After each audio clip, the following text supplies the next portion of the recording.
The Noble Queen, a Shadow Slave Fanfic. By Author NobleQueenBee. Chapter 476-500. Noble looked at the two maps. They could build bridges here and here. Maybe snake along the breastbone here. Does anyone know what all of this looks like firsthand, or are we just guessing? That's the thing. We don't know. So if we want to connect things, we should try to take the most direct route. Or at least try. Longer roads like the one you just proposed mean that humans have to conquer more territory and use more precious supplies and energy. Unless I am missing something, it doesn't make sense. Fort rubbed his forehead. And that is what has kept you up. Noble filled in the blanks. The clans could have easily coordinated where to put the roads to match, but I think they are intentionally far apart. The ambassador traced one of the lines idly as he spoke. That's what worries me. You have a theory. Noble knew that look. It was the same one she had made when telling Fort that she thought the obel scale was failing. It's one I have been trying to disprove. The blonde man sighed. I don't think the plans to go to Godgrave are peaceful ones. I mean, how can anything be peaceful when a death zone will need to be conquered? Noble furrowed her brow. Fort hadn't experienced the wilds of the dream realm. For any piece of it to be considered safe, it would take violent battling and bloodshed. I am not talking about nightmare creatures. I am talking about the clans themselves. Oh. Noble looked at the pages again with new eyes. You think they might be preparing to battle again? The Antarctic campaign is complete, and they didn't settle their differences. Fort frowned. Didn't Nickel tell you on that rooftop that open war was coming? Noble remembered that battle vividly. She hadn't known who she was fighting until the end, and in the darkness of the night, Nick had revealed more than he had intended. The quiet struggle, as he had called it, had already erupted into open war once. I had hoped that they would forget about their differences after opening the dream gates. Noble knew as soon as the word fell from her mouth that they were wrong. Both Kisong and Anvil had together deceived the world about becoming supreme, but that did not make them friends. Mutual destruction was the motivation for them to keep each other's secret. Antarctica and the Dream Gates have changed many things. You have seen from your school alone how many are considering a trial. Before, the clans had solid militias to war against each other. But soon, Noble's eyes opened wide, soon they will have armies. The more people that were forced into the dream realm, the more people would have to take sides when a conflict erupted. Fort would remain loyal to the government, but could the same be said of their unaffiliated neighbors? Probably not. Godgrave is the only thing that separates song and valor. What better place to wage war than the border between the two domains? So you think the roads are made for conquering and not connecting? The master pushed back her hair. I want to be wrong. Fort's grip on the pages tightened. Prove me wrong, please. Remaining silent, Noble mulled over the possibilities. No matter which way she looked at it, something was very wrong with what both sides had planned. Let's say you were right. Noble shifted the subject slightly. Is there anything you can do about it? The ambassador scratched his head. Once I am sure, I can let the government know, though I suspect Lena will notify them the moment I write to confirm her suspicions. Fort paused, a look of grim determination passing across his face. Noble smiled. You've had an idea. Sort of. While I cannot stop the construction, I can delay it. I can find ways to legally divert materials. Your mother is creative enough that I am sure she could do the same. It won't stop a conflict from happening, but will make it less convenient. Fort's confidence grew as he spoke. Noble nodded. How long of a delay are we talking? Months? Years? Forever? The last one was wishful thinking, but it was worth a shot. Pulling a blank sheet of paper from the table, Fort began to scribble feverishly with various calculations. Noble took the opportunity to study her husband's face in the lamplight's glow. The expression he made when he was deep in thought was one of her favorites, and the added bonus that he was trying to help humanity was just icing on the cake. Noble was so lost in the depth of his gaze that she almost missed him set down the writing utensil. 2 years, he told her. We can set back construction by 2 years. Closer to 3 if I can convince the government to cause an artificial shortage of key supplies. Fort's smile was weak. He had hoped for longer. It's better than nothing. Anything can happen in the next 3 years. Look how much has changed in the last 3. If someone had told Noble 3 years ago that she would help found a citadel and move her family to Ravenheart, she would have thought they were insane. Who knew what the future held?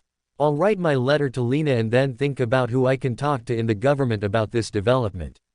Fort nodded resolutely before yawing. That sounds good. Noble kissed his cheek before standing.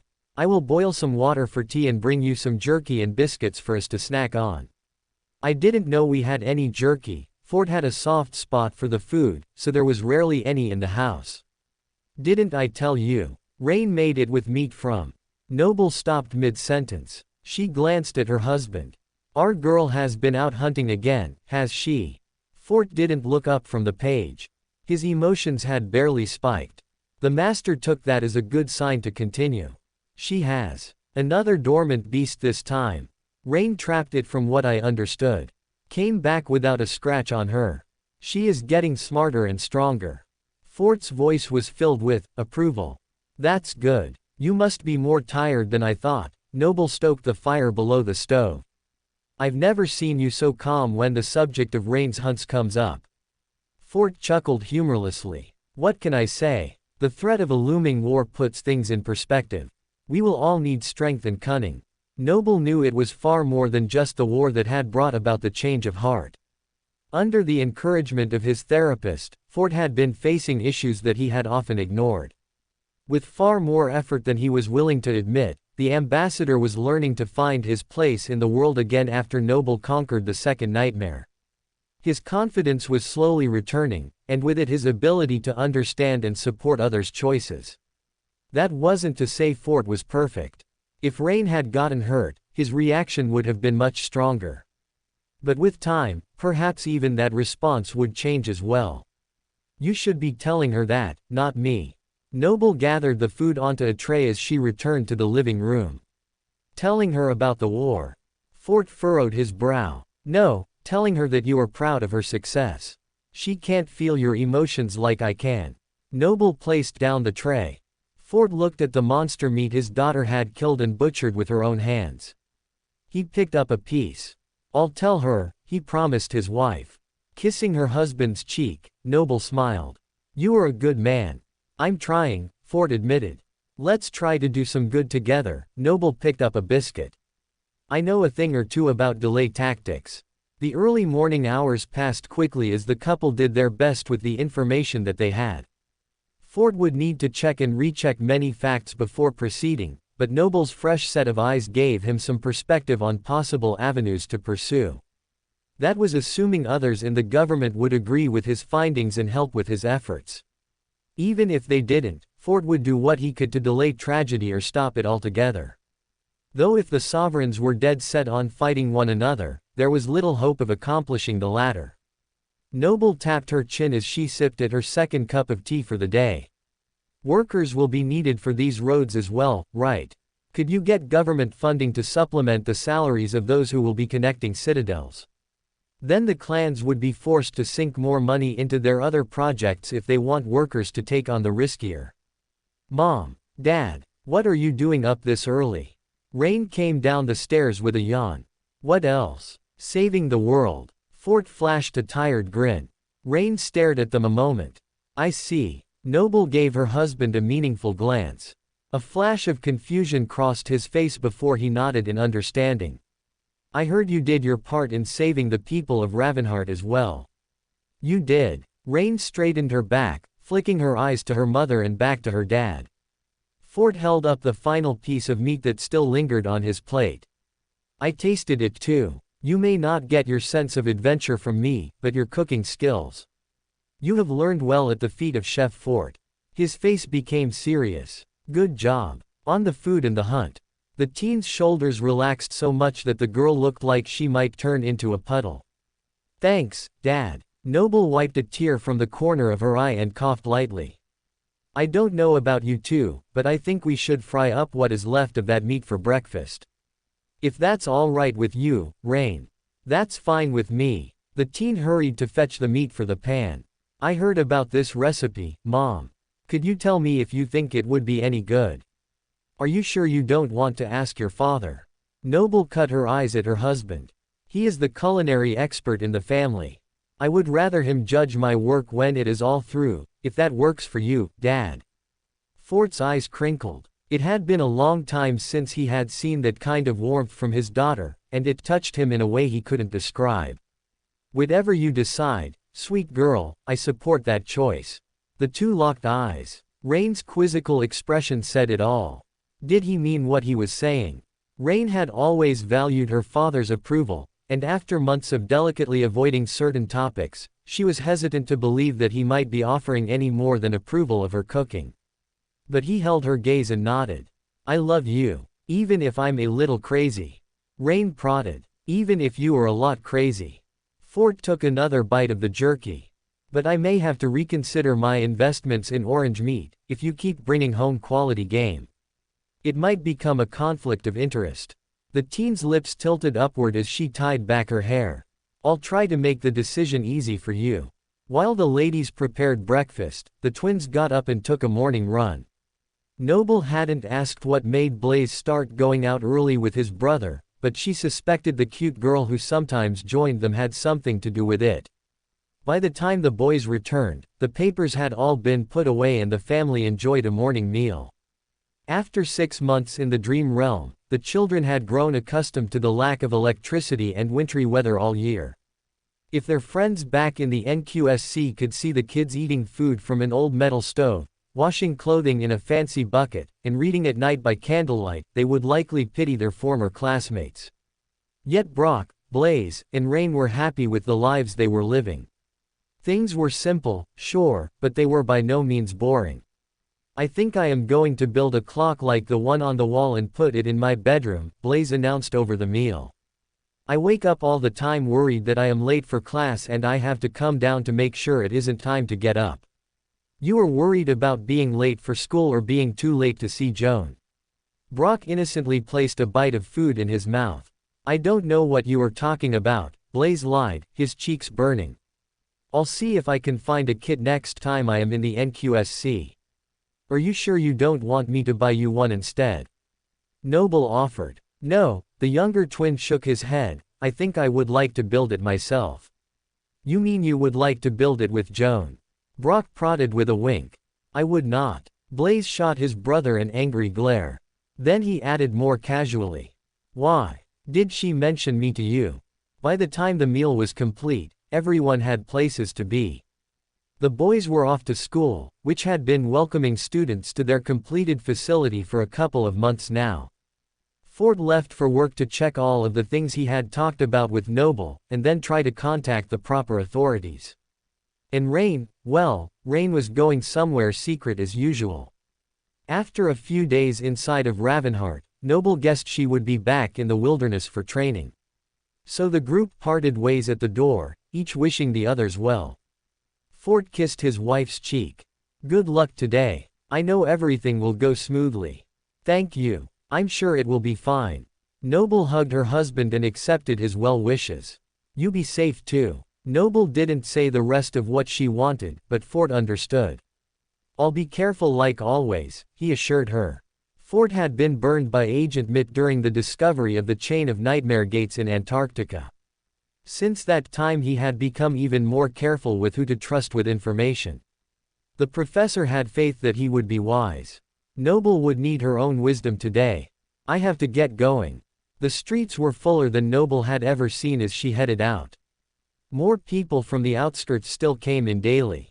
Soon the NQSC would have no one left in the slums surrounding it.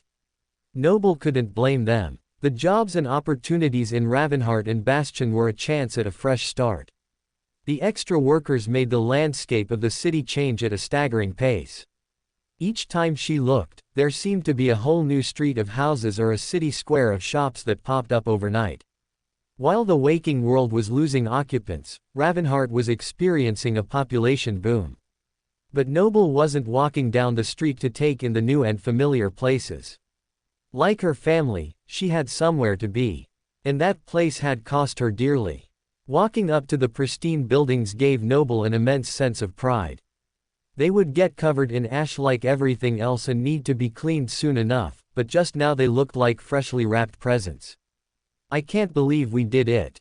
The ceremony for the Dreamer Academy's opening had been only 2 days before. The pomp had included a few government representatives, prominent members of Clan Song as well as many students both former and current.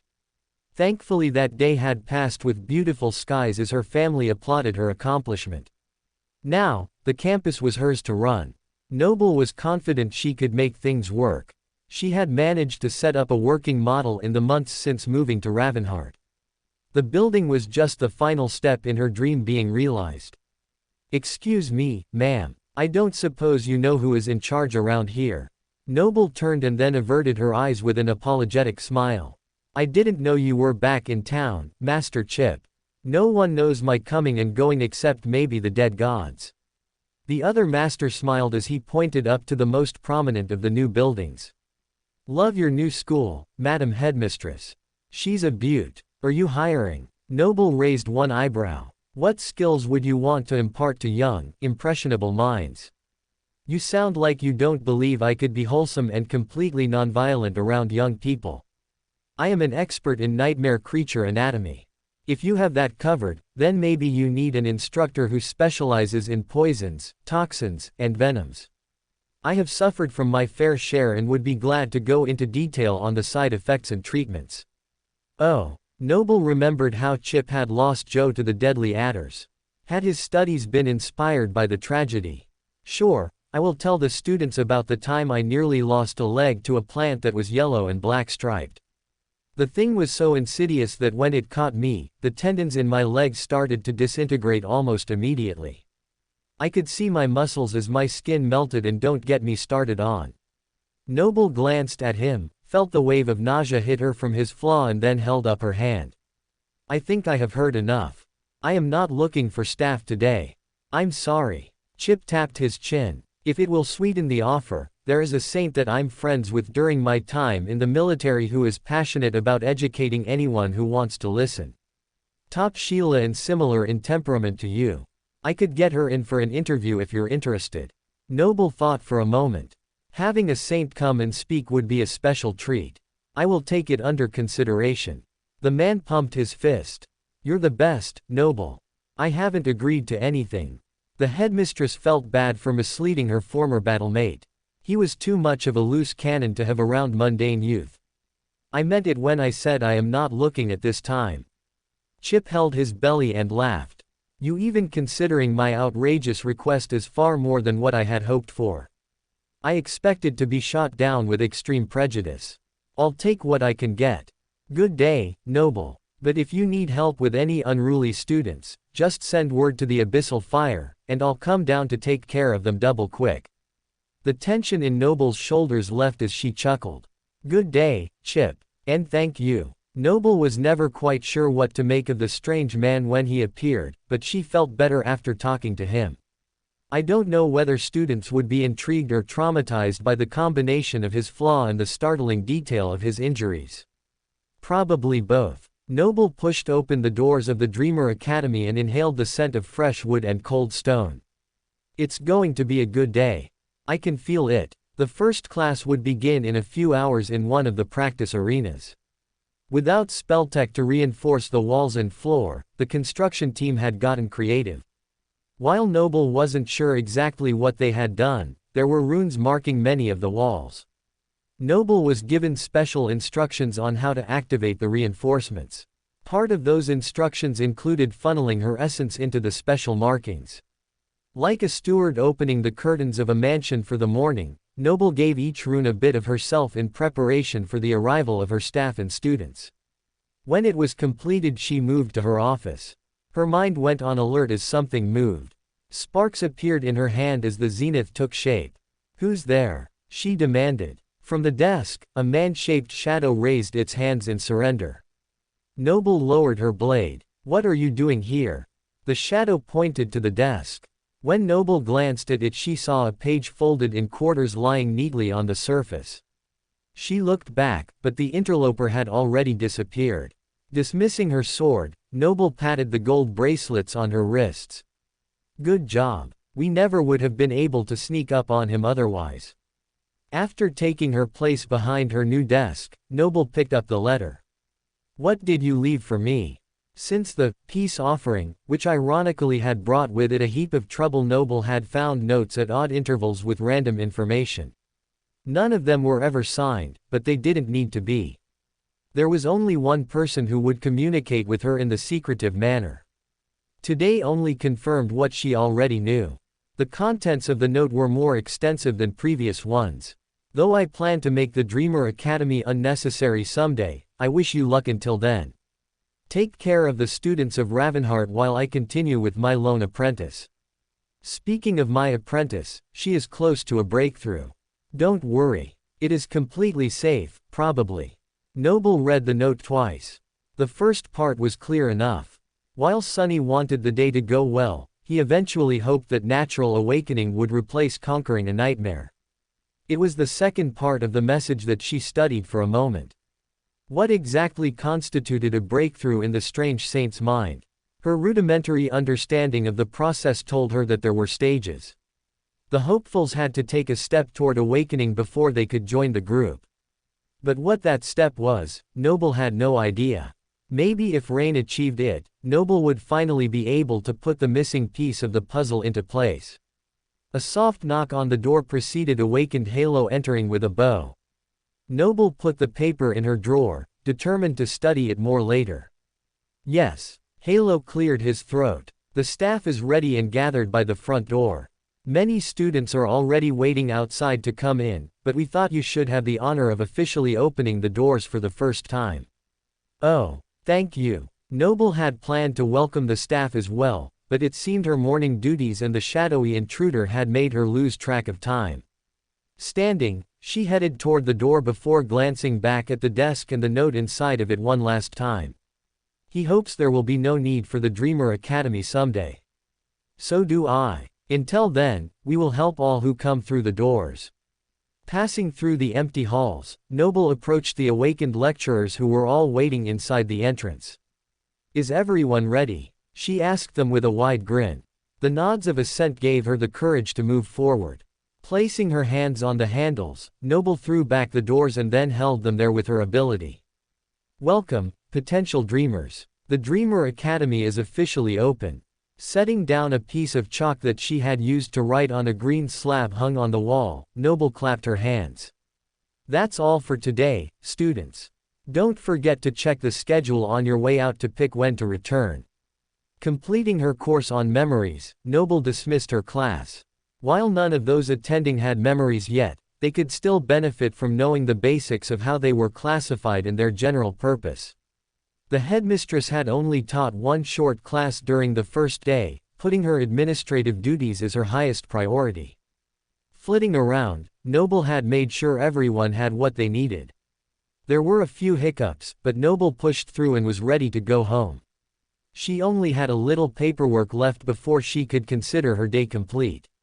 If she had been in the waking world, Noble would have been able to type up her reports to give to the government. By the time I get to the Jade Palace, I will be most of the way done, she assured herself. A bit of paperwork never hurt anyway. Releasing the utensil, Noble let the ink dash across the page as an invisible force controlled its movements. The headmistress smiled in satisfaction. Much better. I'm on my way out. Awakened Halo peeked his head into the office. Do you need anything before I go? Noble's pen continued its work as she looked up at the lecturer. How were things today? Halo smiled. Very well, thank you for asking. Was everything to your liking? The headmistress pressed. The awakened explorer scratched his chin. I enjoyed having a proper classroom, don't get me wrong. However, I prefer being outdoors. I understand. When is your next excursion scheduled? Noble could see the wanderlust in the man's eyes. Next week. I will get in a few more sessions before I leave though. Just like I promised. Halo placed his hand on his heart. I wish you well. Is this trip for road planning also? The professor's pen slowed to a stop as her focus shifted.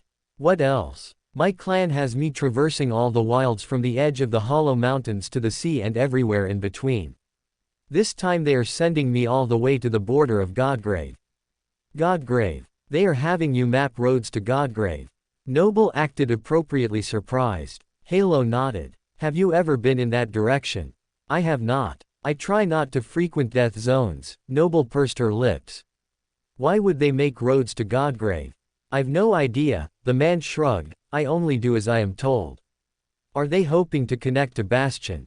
The headmistress pressed. That doesn't make much sense.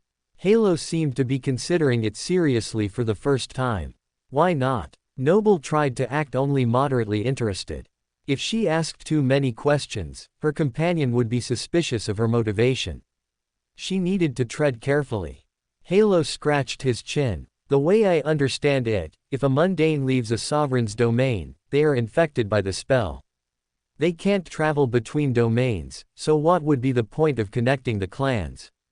I suppose Awakened could go across the roads, but that is a lot of work and maintenance for a very little payoff. At least, that's the way I see it. If they are planning roads, I am sure there is a reason we haven't considered. I suppose it's above our pay grade. Noble smiled politely. Another reason might be. Halo's eyes narrowed and then grew wide. Oh, you are probably right. Ignore my ramblings. If the sovereigns want to build a road to nowhere, it is none of my business. If there is nothing else. Thank you for all your help. I can take it from here. The conversation had come to its natural conclusion, and Noble knew better than to press her luck. She turned back to her pen, and its seamless motion resumed. Last page between me and freedom. The thought had no sooner entered her head than she sensed a familiar presence coming toward her which made her hurry up and find a stopping point. The rest can wait until tomorrow, she decided. Then, checking to make sure there were no stragglers left inside on campus, Noble headed to the entrance of the Dreamer Academy to welcome the arrival of a blonde ambassador. I thought I would walk you home after your first day, he offered his arm as she exited the building. How did things go? There was a little incident with our practice armor and a wardrobe malfunction, but other than that everything went about as expected. Noble kissed her husband on the cheek as she looped her hand in his elbow. How about you? Did your research yield results? Noble felt her husband's emotions shift. They did, sadly. The situation is more urgent than I originally thought. I'm not surprised. Noble shook her head. I spoke with someone who is about to lead an expeditionary force. Even he said the mapping that they want him to do makes no sense. Fort's brow knitted. Do you think you could talk him into delaying the trip? No. He seemed clueless at first, but I think he might have realized the nature of his mission because he changed the subject quickly after he brought it up. Unfortunate for us, then. Since they were still in the open street, Fort didn't elaborate. He didn't need to. Noble already knew that having contact inside Song would go a long way to slowing down the progression of events or even derail them for a time. It seemed it was not meant to be. I'll write communiques for the higher-ups and for Lena when we get home. Will you drop them off for me tomorrow when you go to the waking world? I will, Noble agreed with a nod. While awakened Teddy would be fully capable of delivering the messages, the headmistress was glad to be trusted with something so important. She wouldn't let her husband or herself down. Arriving at the house, the parents were bombarded with the usual daily recap of their children's days. Neither of them minded. It was good to hear their kids be excited about the lives they were living. Only Rain seemed reluctant to share, but even she had a detail or two that she offered over dinner. Based on the weight of the bow I'm able to draw now, I'm getting stronger, she told them. My aim is getting better too. That's wonderful. You've always had a good eye for archery, Noble praised her daughter easily.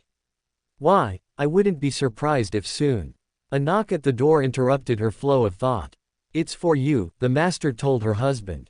Come on in, Teddy. Fort called loudly from his seat, you are welcome to join us for dinner. The door opened and the awakened assistant came into the room. Her confused expression said it all. How did you know it was me? It is you every day around this time, Blaze pointed toward the clock. The young woman shrugged. Next time I'll try to mix it up. Here you go. Teddy pulled out a sealed envelope. Unwilling to mix business with his meal, Fort pointed to the table in their living room. Please set it over there. Sorry, boss. No can do. While I have your documents, this one isn't for you. She turned toward Noble. It's for Master Ma'am. And it's urgent. Noble gauged the messenger's emotions. She's serious. How bad must it be for the bubbly, eccentric Teddy to be so somber? Wiping her mouth with a napkin, Noble stood and took the envelope. She called on her loosened taper and began to read the document thoroughly. It was a single page, yet Noble read it 3 times. I've been summoned to government headquarters immediately. Noble realized all eyes were on her, even Teddy, who had sat down at the table to begin making her plate. Summoned. Fort struggled to keep a neutral expression. Requested urgently, Noble quoted the document, but it's the same meaning. The government couldn't summon a master. That would not earn them any goodwill, but the meaning behind the words was clear: get here now. What kind of business would they be up to this late in the day? Rain looked out the window at the darkening sky. Urgent business, of course. Brock rolled his eyes at his sister. Does it say anything else, Mom? Noble shook her head. Just that the location of the meeting will be sent to my communicator. Are you going to go? Blaze tapped the spoon against his cheek contemplatively. Using her ability, Noble wiped the food splattered on his face with a napkin. I will, the master confirmed. Nothing like this had ever happened to her, except for that time with Fort and B2. But that instance was something that she had done which caused an emergency. She hadn't been in the waking world since yesterday, and nothing that Noble had done today would have triggered this response. I doubt they are that eager to know about my first day in the new facility. Good luck, Master Ma'am. Teddy dug into her meal with gusto. I'll walk you out. Fort rose from the table with a nod. He grabbed his packet from the table where Teddy had left it and followed his wife into the street. When the two were safely outside, Noble held out the paper to him. What do you make of it? Nothing good. Fort opened his daily government communication and looked through the pages. I don't immediately see anything that would require you. So either they chose not to tell me or the request happened after this was compiled.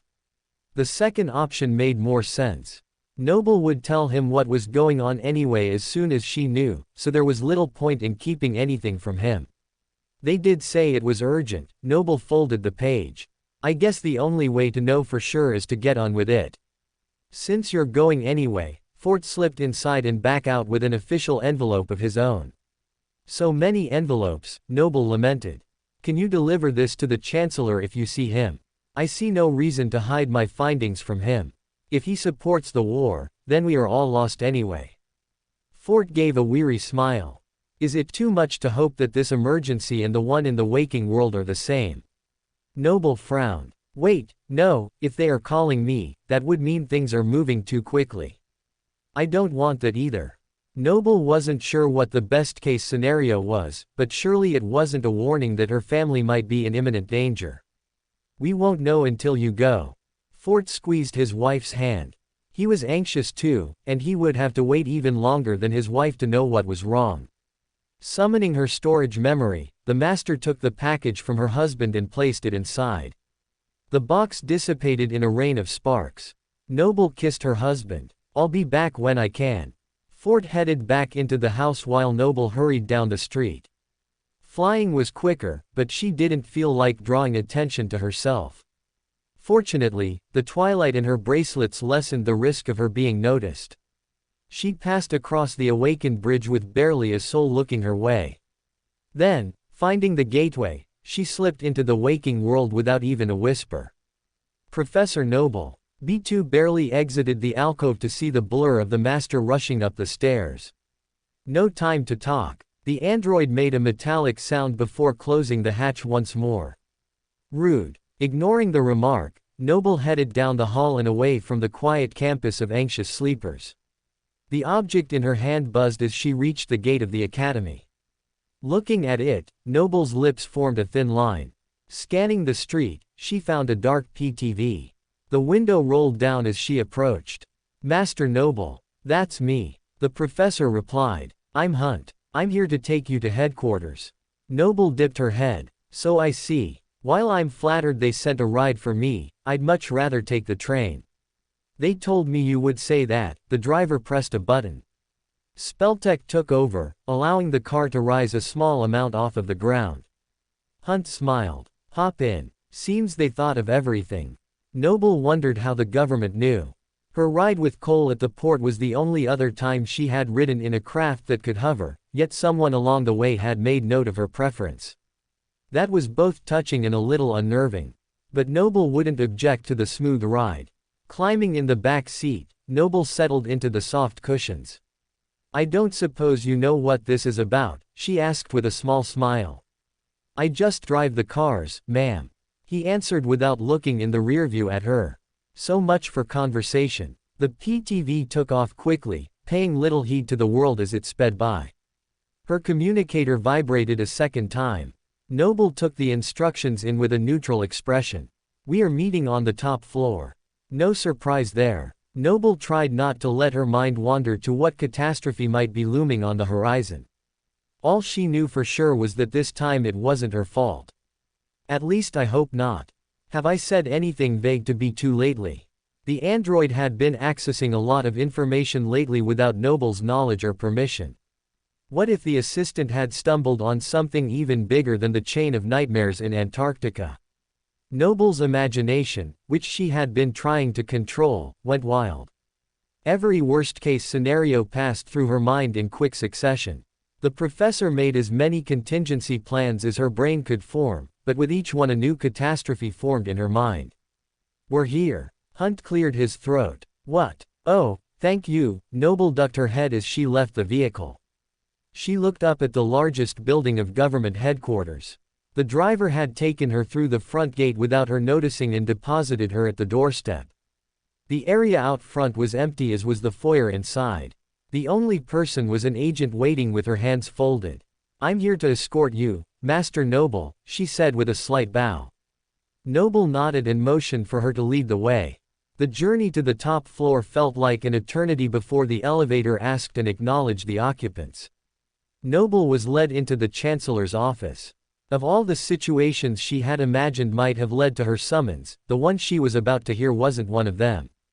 Welcome to Fanfic Audiobook, your go-to place for immersive audiobooks. If you enjoy the content, don't forget to like the video and subscribe to our channel for more amazing stories. And please support the author by link in description. The Chancellor's meeting table was filled with a mix of mundane people and awakened. The screens on the walls around them had even more faces from around the world. Noble knew some of them, but others were unfamiliar. The emotions of those in the room were a mix of negative feelings: anger, anxiety, fear, and frustration. "We can't risk this much for so few people."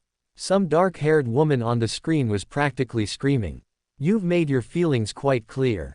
Saint Jet rolled her eyes on another screen. "The decision has been made. You can leave this meeting any time you like." Glancing toward the door, Gui coughed lightly. "Perhaps we should all take a short break.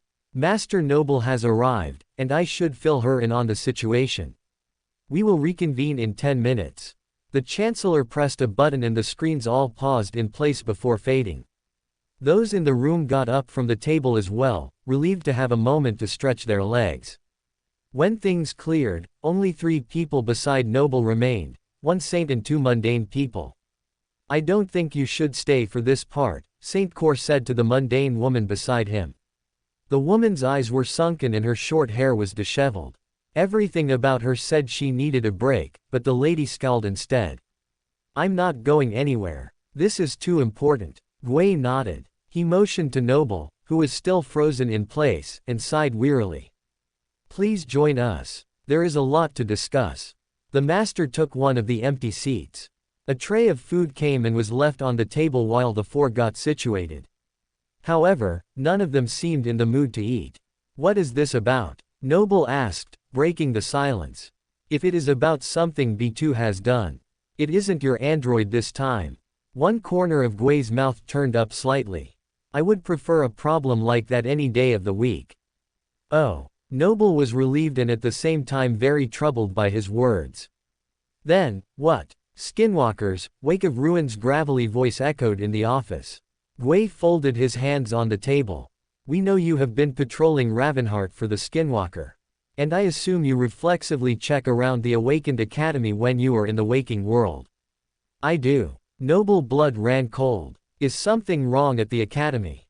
The professor had been so intent on getting to her destination that she hadn't paid a huge amount of attention to the places on her way. Had something slipped by her? The academy is fine. After the initial search to eliminate any of the vessels, we have implemented some safeguards in the NQSC. So far, they have been keeping us secure. After the news broke in the media that the Skinwalker was loose, panic became rampant in the city, resulting in a temporary shutdown. Since she had been in Ravenheart when the story was made public, Noble hadn't been able to assist in restoring order. But it seemed they had been able to manage without her. That's good to hear, Noble nodded. However, I sense a but coming. Indeed you do. We may have things under control here, but the Eastern Quadrant has not been so lucky. Gui glanced at the short-haired woman, who remained silent. Kor took up the explanation. Jet went after Master Yash and found him. He must have known she was closing in because he took a last stand in a minor port town. The entire place was obliterated. The professor lowered her head. It was what she had expected, but hearing the words out loud still hurt her spirit. I'm sorry to hear that. It's tragic, yes. Gui agreed, but also suspicious. Those who fled and survived were cleared before being allowed to enter other places. None were found to be taken by the Skinwalker. Saint Jet had a sinking feeling that more was at play, so she and a few others have been investigating. If I am here and you are telling me this, then you must have found something. Noble didn't like where this was going, but there was no way that she was going to leave the conversation now. The port wasn't taken, but the city closest to it was. Over 1 million people were possessed by the Skinwalker without anyone knowing or putting up a fight. All of them are now merely vessels of a nightmare creature. Kor ran his fingers through his raven black hair. Noble could tell he felt personally responsible for the loss of life. What can we do? Surely there is no way to destroy 1 million vessels even if the great clans pitch in. Noble had seen the Sisters of Song struggle to fight a single vessel. Granted, they hadn't gone full out in that encounter because they didn't want to destroy the palace. Yet, Noble doubted even Mordred could do much against so many. We cannot kill them, so we did the next best thing. We contained them. Gui brought a picture up on the closest screen. A semi-opaque dome surrounded what Noble assumed was the city in question.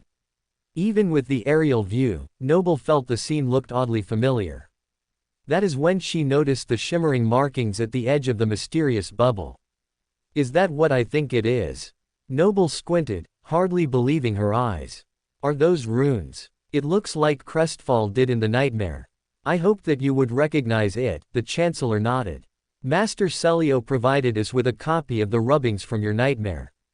With those schematics, some reverse engineering, the help of a shaper, and a lot of spell tech, we have been able to create a version that keeps things in instead of out. You have. Noble continued to stare at the screen as the aerial camera slowly scanned the perimeter. If there was anything inside the cloudy bubble, it was staying there for now. Who would have thought Nick's insistence on getting those tablets would lead to this? At the time, Noble had thought his desire to know more had been for his own gain. Now she was glad that the librarian had taken the extra moments to glean all he could from the rubble of the underground chamber. He had helped save countless lives. I am glad it seems to be contained. Jet did good work finding them. It wasn't Jet who found them, Gui corrected her. It was a man and his son who were visiting and noticed the strangeness of everything. Their report is what led to the city being sealed off. The barrier was enacted this afternoon. Kor glanced at the bubble in the twilight of the Eastern Quadrant. But we think it will hold. Noble furrowed her brow. So far it sounds like you have everything under control. If that's the case, why do you need me? Something wasn't adding up. Noble felt the mundane woman's emotions spike with the question. The man and child who reported the problem. They are caught inside the containment field also. Gui explained carefully. Their names are Lonzo and Terran. The woman broke in. They aren't just any two people. They are my husband and son. Please, Master Noble, I need you to save them. I am sorry to hear that, Director Luna. Noble was finally able to place the face and voice with a name. The professor had only heard the director speak a couple of times on a screen and had never seen her in such a rugged state. I've also never seen anything below her shoulders. Not as sorry as I am, Luna rubbed her cheeks. I should never have let them go without me. I had planned to be back from the NQSC before they left, but I was delayed and told them to go without me. I was getting on the train to go to them the day before yesterday when Lonzo contacted me to say that something was wrong. I'm impressed he knew. Noble assumed that Lonzo was mundane. It was only the professor's aspect that alerted her to the presence of the malignant skinwalker. To be able to sense something was wrong without that power would have taken a keen sense of observation. Lonzo wants to see the best in people, so when he was suspicious, I was concerned enough to return to headquarters. I told my boys to sit tight and that I would get someone to investigate. If I had known what was the source of the problem and how things would transpire. Luna's bloodshot eyes were on the brink of tears. As soon as we confirmed the skinwalker, things moved rather quickly. Who knows what would have happened if the monster had realized what we were up to and suddenly went on the offensive. Gui also looked sleep-deprived. When was the last time the Chancellor and Director had slept? But you trapped my family inside. Luna banged the table. They are not the only ones. The mayor and his wife are holed up in their mansion. We also lost contact with our military scout, Fur, when the barrier activated. Core's stoic response was devoid of sympathy. Could there be more stuck in there with the skinwalker? Noble broke in. We don't think so. Gui tried to sound more confident than he felt. The mayor reached out after the barrier was in place. We have no idea why the skinwalker left him and his wife alone, but based on our conversations with them, they are not corrupted. You mean out of 1 million people, the skinwalker left 2 untouched? Noble raised her eyebrows skeptically. Just when Noble didn't think the nightmare creature could get any weirder, it did something even more bizarre. Did it consider the 2 people playthings to be toyed with? Perhaps it enjoyed fooling the unsuspecting city's leader. That's twisted. There was always the chance that the skinwalker had become an even better pretender, passing their tests by deception. If that were the case and the mayor was taken also, then any attempt to save them would be a trap. It is very suspicious, Core answered. Which is why I am against any rescue mission. The saint's words made Luna take in a sharp breath. I take it you don't agree. Noble looked at Gui, otherwise I wouldn't be here. My opinion is moot at this point. The Chancellor deflected. Saint Jet is there and is going in with or without our support. She is taking the loss as a personal failure when she shouldn't. Core crossed his arms. Wake of Ruin was the one who had brought back Master Yash to the waking world. The fact that Jet was willing to save a few victims from the skinwalker when he was not must have weighed heavily on his conscience. Core wasn't the only one against the extraction. Noble had walked in on an argument about the viability of a rescue. Has anyone other than Jet agreed to go in on this excursion into a dome of death? Not at the present time, no. Gui rubbed the back of his neck. The professor couldn't exactly blame any of them. The risk of entering a place swarming with skinwalkers was too high, and the perceived reward much too small. Too small for everyone except for Jet and Luna. Let me get this straight. You want Jet and I to take on an entire city of skinwalkers by ourselves to rescue 4 people. While Noble supported the women in their desire to help the helpless, she didn't like those odds. 5 people, Luna corrected her. I hired an awakened bodyguard to accompany my family to the city. Harry is stuck there too. The director chewed her lip. That's an even bigger problem, and not one I can help you with. Noble tried not to sound relieved. Even if I helped Saint Jet reach your family and the mayor. There is no way for her to transfer 5 people to the dream realm. I doubt she could even do 4. I am not a saint. I can only bring myself to Ravenheart.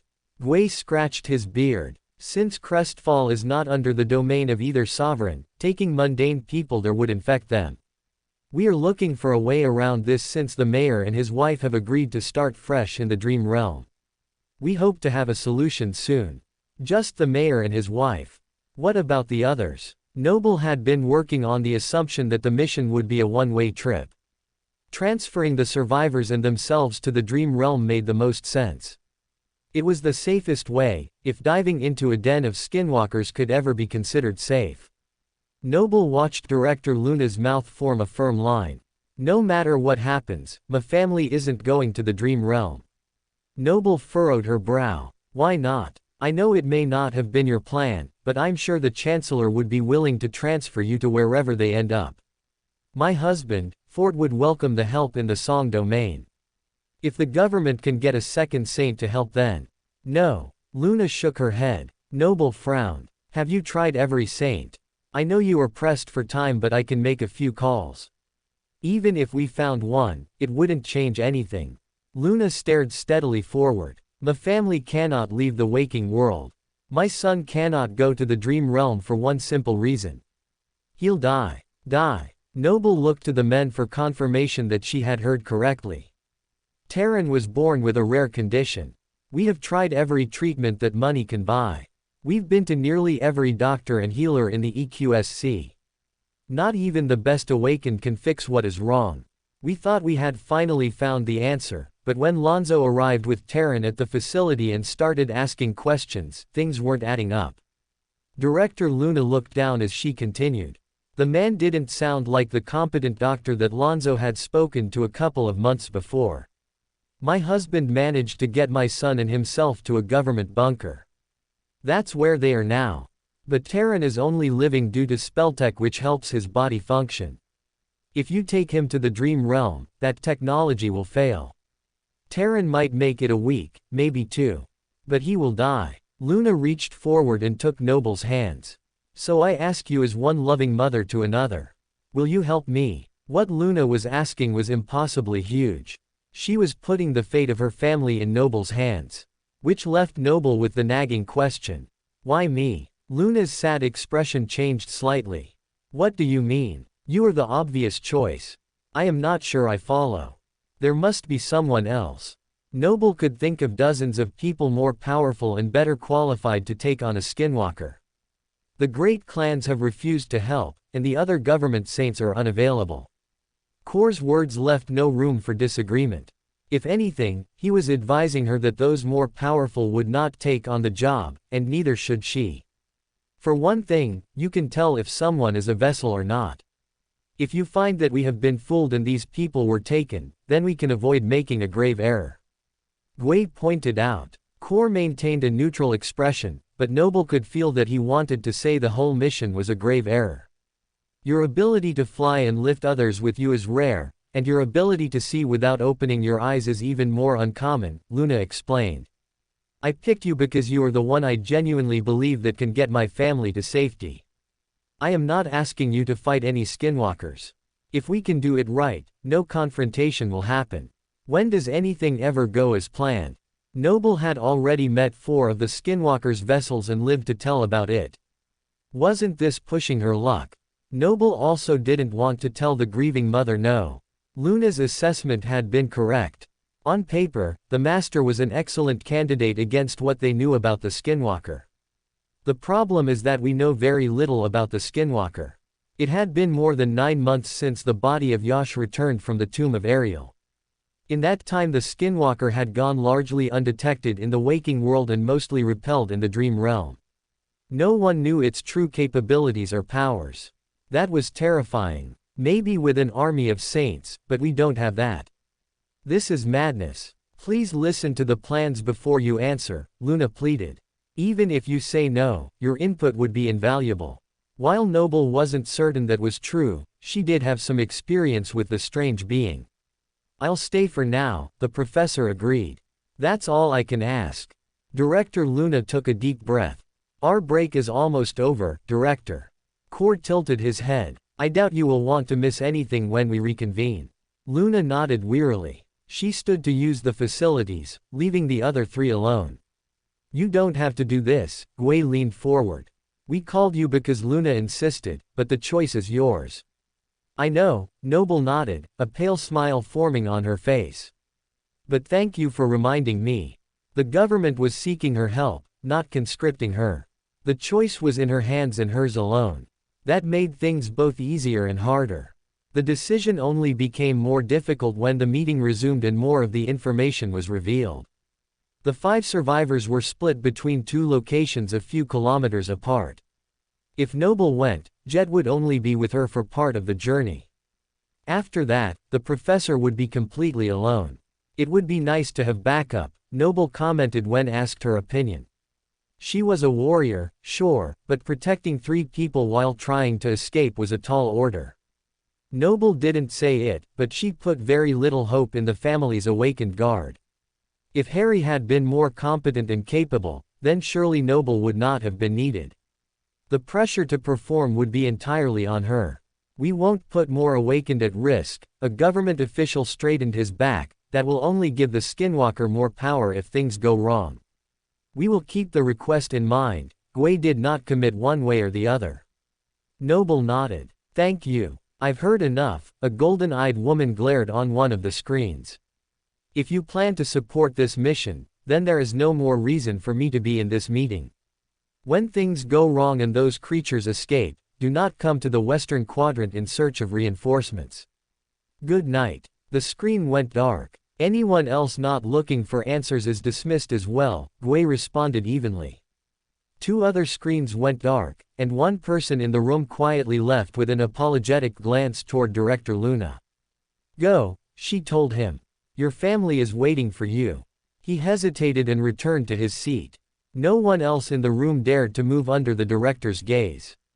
Except Kor, who sighed. Let's get on with it then, shall we? Noble listened carefully as Jet laid out her plans to extract the mayor. The saint would drop in, get to the mayor and his wife, and either fight her way out or, if they found a workable solution as they hoped, they would all disappear to the dream realm. It was obvious which one was preferable. If I go, I won't have that choice, Noble reminded herself. It's a lot to think about. Noble lost track of time in the office, but she imagined that hours had passed. When the meeting finally concluded, St. Jet had managed to acquire a large amount of government resources. Part of the army was already gathered around the dome to monitor it, and they would provide support up until the moment Jet entered the barrier. So, what do you think? Gui asked the master as the room began to clear. It's a lot to take in. Noble rubbed her eyes. She wasn't physically tired but she was emotionally exhausted. She looked at Luna, who was thanking one of the other members by the door. What happens if I say no? The professor bit her lip. Nothing. Luna would find another way. She is too tenacious to give up. The chancellor shrugged. At worst, you would continue to owe the government the same debt you already do. Debt. Noble tilted her head in confusion before she realized what he meant. You are talking about what I owe because of the Dreamer Academy. Gui nodded. I am surprised Director Luna didn't tell you that she has arranged for it all to be forgiven with this mission. The director finished her conversation and turned. I was going to let her know after the meeting. I will make sure that your participation is rewarded handsomely. Noble wanted to ask what qualified as handsomely, but the amount of money she had signed to repay was a small fortune. Even if only that were covered, it would be a huge relief to her family. It was tempting to agree, but Noble held firm. I see. I know you want an answer, but I must talk to my husband. How long do I have to decide? 8 hours. If you are back here by then, Kor can get you to the Eastern Quadrant. If not, we will know your answer and not hold it against you. Gui held out his hand and Noble shook it. 8 hours. I'll have an answer by then. Stepping back, the master disappeared from the room. You are going to pace a rut in the floor. Noble watched her husband march back and forth across their bedroom. Have you been doing this the entire time I was gone? Fort paused mid-step and looked up in surprise. How had he not heard her come in? Only since I sent the kids to bed, he admitted. I wanted to sleep, but I've gotten rather accustomed to you being beside me. I couldn't sleep. I don't know if you will be able to sleep any better after I tell you why I was called. Noble sat down on the swinging bed and patted the spot beside her. Fort ran his hand through his hair. That bad, huh? It isn't good. Noble leaned against her husband when he sat down beside her. It's the Skinwalker. Oh. Fort's shoulders slumped. It has taken over a city in the Eastern Quadrant. The government has the situation contained, but some innocent bystanders got stuck inside and need to be rescued. Noble let the words flow as they came to her. She was still trying to process them herself. A whole city. That's insane. What did they need you for? Fort's lips grew taut. They want me to be part of the rescue team. Noble shut her eyes, hoping her husband wouldn't see how much they were swirling. Team. Surely the government will be sending in a small army against that monster. The ambassador balled his fist. Right now it looks like Saint Jet and I are the only ones considering going. Noble didn't need to see her husband's face to know it was turning deathly pale. B. That is not enough. Fort's mind raced. Why didn't they ask Saint Kai or Saint Athena? Better yet, now that they are pinned down, one of the sovereigns could. From what I understood, Saint Kai and Saint Athena are tied up in their own pressing matter in the dream realm and will not be reachable in time. The great clans have refused to help. I was not their first option, but I might be their only one. Noble felt a knot in her stomach at the admission. Gui had said that Luna would find another way, but what other way was there? Other than having Jet go in twice or trying to force the army into the bubble and risk countless lives, Noble couldn't think of one. I was going to ask why you, but that question answers itself. You are the best candidate for the job, Fort rubbed his chin. But that doesn't mean you should go. Do you want to go? I don't want to go, but I am not sure I could live with myself if I didn't, Noble sighed. When she opened her eyes, they were almost gray. What do you mean? Don't tell me that they held the money you owe them over your head. Are they forcing you to go to repay them for the Dreamer Academy? Fort looked ready to go to war himself if that were the case. Noble patted his arm. No, it's not like that. They did say they will forgive what is owed, but that was an afterthought, not the motivation. Fort furrowed his brow. Then what could?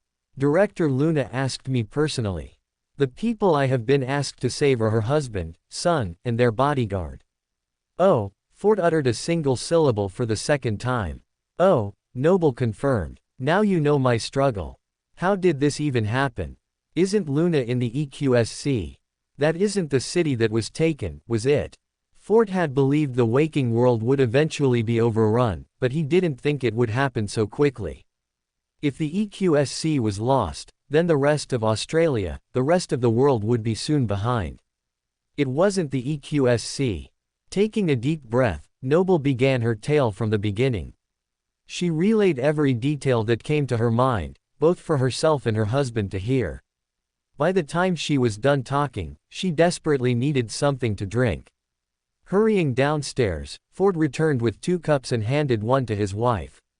That's quite a lot to take in. Huh, that is what I said to Gui. Noble's small smile faded. I can feel that you don't want me to do it. Why would I ever want my wife to go headlong into danger? Fort didn't deny her claim.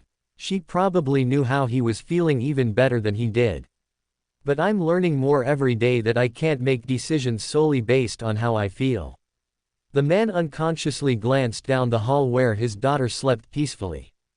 You and Rain push me to my limit. But I trust you both.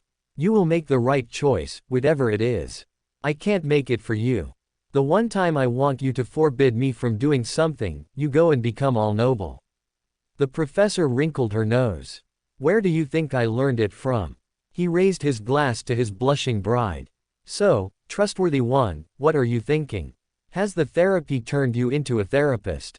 Noble tilted her head. Maybe. Now quit stalling. The ambassador clicked his tongue. Noble sighed. She had been doing exactly that. I think Director Luna was my champion when it came to the school here in Ravenheart. She didn't even claim credit when it happened, nor did she mention her involvement today when I met her. The only reason I know is because of the clerk, Zeth. Director Luna could have used that piece of information to influence Noble's decision, as leverage or guilt. But Luna had stuck to the facts and presented her request. Noble respected her for it. I don't think I can stand by and watch Luna's family die when I can do something about it. You are a good person. Ford remembered his wife's desire to go to Antarctica a couple of years before. She hadn't liked the idea of letting people die back then, but in the end, she realized that she could do more good at home than on the battlefield.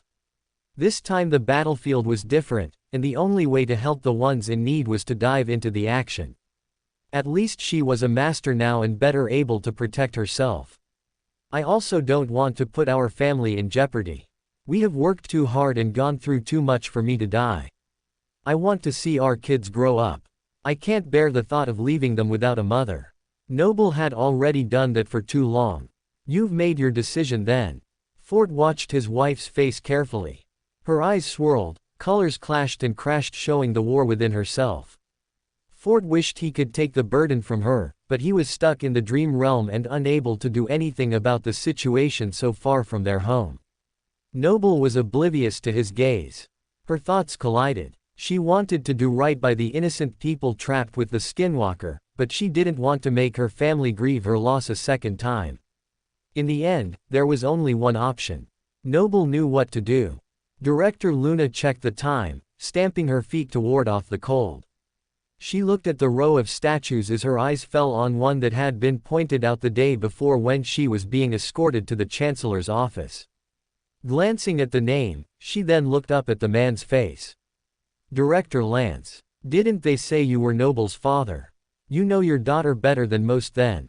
Will she come? Luna felt a little silly asking a statue, but at least she hadn't spoken the words out loud. That would have made her seem crazy, and the people around here were already worried that she might snap. Luna was worried about that too, if she were being honest. With her family in danger, she felt her sanity hanging by a thread. I figured I would find you out here. Gui exited the building as he pulled the collar of his coat tightly around his neck. Couldn't stand waiting inside. I can see the front gate from here. I will know the moment Noble arrives and will be able to tell my boys that help is on the way. She's late. Core exited shortly behind the Chancellor. Unlike the mundane humans, he did not seem bothered by the chilly morning. I have other matters which I need to attend to. We may have to face the fact. Another 5 minutes. Luna snapped. Then she realized who she was talking to. Please, Saint Core. The saint turned away. No. Luna's heart sank until Wake of Ruin continued. You don't need 5 minutes. Master Noble is here. The director turned quickly to see the beautiful master flying toward her as she hovered above the ground. Sorry that I am late. She explained quickly. I had to finish answering my children's questions about where I was going and what I was going to do before I could leave. Noble's solution to keeping her family from mourning her a second time was simple. She wouldn't die during this mission. The mother had also resolved not to leave for the waking world without explaining to her children exactly where she was going and what she was doing. They deserved to know what she was getting herself into. Brock and Blaze had been intrigued by the concept. Having never interacted with anything like a skinwalker, their imaginations ran wild. Millions of monsters. Are you planning to plow through them all with your zenith? Brock's face lit up as he pictured the carnage. I don't plan to, no. I am hoping to engage them as little as possible. What exactly is the percentage of spelltech used in this protective array? Have they accounted for underground tunneling? Blaze pursed his lips. I don't know the exact makeup of the protective field. I do know that the shield in Crestfall which it is based on was a complete sphere. Even if it weren't, tunneling underground puts me at a distinct disadvantage. Noble shuddered. She looked at her teenage daughter. Rainy. The pale girl was more subdued than her brothers. Thank you for telling me and explaining the situation. She hugged her mom. Come back soon. You are all right with this. Noble hugged her daughter tightly. Haven't you always told us to do the right thing? This is the right thing. The teen nodded against her mother's shoulder. I only hope I am brave enough when my time comes. You are always brave. Noble wiped at her eyes before releasing her daughter. All of you are. Ford held his wife extra long. About the time that Noble asked if he intended to keep her there forever, he let go with a sigh. I love you. I love you more. This time it was Noble's turn to flit away before her husband could argue. She hugged her kids and went on her way, racing through the streets of Ravenheart with her far too typical speed. That is what brought her flying into headquarters later than intended. But thankfully, she hadn't missed the moment entirely. All that matters is that you are here now. Director Luna straightened her back, new hope rising inside her. I wish you a safe journey. And thank you. Have you spoken to them this morning? The professor could see the communicator partially sticking out of the other woman's coat pocket. A half hour ago. They are holding out, but Harry is growing tired. I'm trying not to think about what might happen if their bodyguard falls asleep. Let's not find out, then. Noble wrapped the other woman in a hug. I can feel your emotions. It's going to be okay. They are going to be fine. Luna released a silent sob before taking a deep breath. I will be heading toward the eastern quadrant as soon as we finish here. I won't get there as quickly as you, but I'll get there as fast as trains and boats will take me. Give them my love. I will. Noble's words were not empty. She could feel the director's care for her husband and son. They would know how much she meant to them. Noble pulled away, wishing she could offer more substantial comfort. The only remedy to what bothered the director would be to have her family safe and sound. Noble would do her best to make that wish come true. I have contacted Jet. Core placed a device in his pocket. We will be meeting her shortly. Are you ready, Master Noble? Almost. The professor held out her hands and a government box appeared in them in a rain of sparks. Opening it, she pulled out an envelope and passed it to Gui. I know we have enough problems, but here is one more. She had intended to give him the pages the night before, but in her fervor, she got caught up in the moment. Gui needed to have them before she left in case I get busy and don't see him again soon. Noble watched the Chancellor open the seal and slip out the pages inside. His already troubled face became haggard as he scanned the message. Fort is sure. The Chancellor stroked his beard. About his findings. Yes. He needs you to confirm his conclusions and assist him with the best course of action. Noble chewed her lip. Despite his calm demeanor, Gui was outraged. I'll handle this. You focus on the eastern quadrant. Slipping the papers under one arm, Gui gave a modified bow. Good luck. We must go now or we will be late. You may have experience with that, Master Noble, but I do not. Core looked like a bird whose feathers had been ruffled. Noble had no intention of getting on the bad side of a saint, so she dipped her head. Forgive me. I'm ready now. Noble waved goodbye to Luna and Gui. We will talk soon. Exasperated, Core took her hand. Enough. From what I am told, this is going to feel familiar and also intensely foreign. If you think you might vomit, do not do it on my shoes. Why would I? Noble did not get to finish her sentence before she was blinked out of existence with the venerable saint. The trip to the eastern quadrant had begun. Noble felt very out of sorts. Being forcibly pulled to the dream realm was like the time she had fallen into the nightmare gate and entered the seed. For a moment, she panicked until she felt Core's cold hand still gripping hers. Her stomach lurched, but she managed to keep down her breakfast.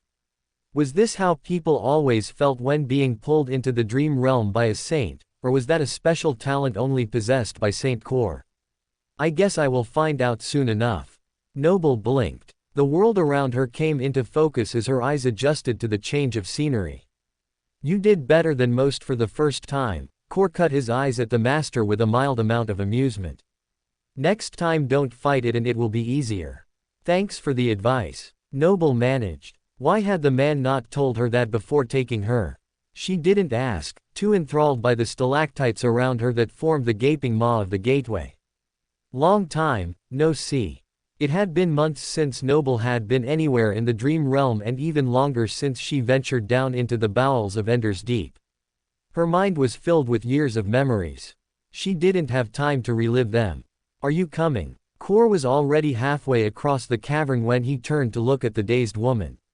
Are you going with me? Noble furrowed her brow. I just assumed you would head back as soon as you dropped me here. You know what they say about people who assume. Wake of Ruin chastised her.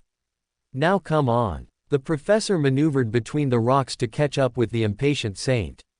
Not that she could blame him for his desire to hurry. They were running behind schedule. As she got closer to the tunnels leading to the surface, Noble's body rebelled. They were still much too narrow for her liking. I will meet you at the surface, she told him without explaining. The master could have offered to bring Core with her, but that would have used essence unnecessarily. While it was likely any essence used would be replenished before the mission began, it was better to be safe than sorry. Plus, if Core wanted to, he could fly himself. That was part of his saint transformation. If he wanted to remain in his human form, that was fine with her. Exiting into the open air, Noble looked down into the chasm. She could feel a dull presence below. That's unfortunate. Even with all of Sarai's and her careful slash and burning, it seemed at least some of the pollen-like seeds were still spreading down below.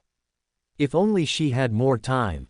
Maybe I can arrange a reunion someday here with Sarai and we can make another sweep for old time's sake. The thought bolstered her morale as she rose above the impenetrable darkness to the surface.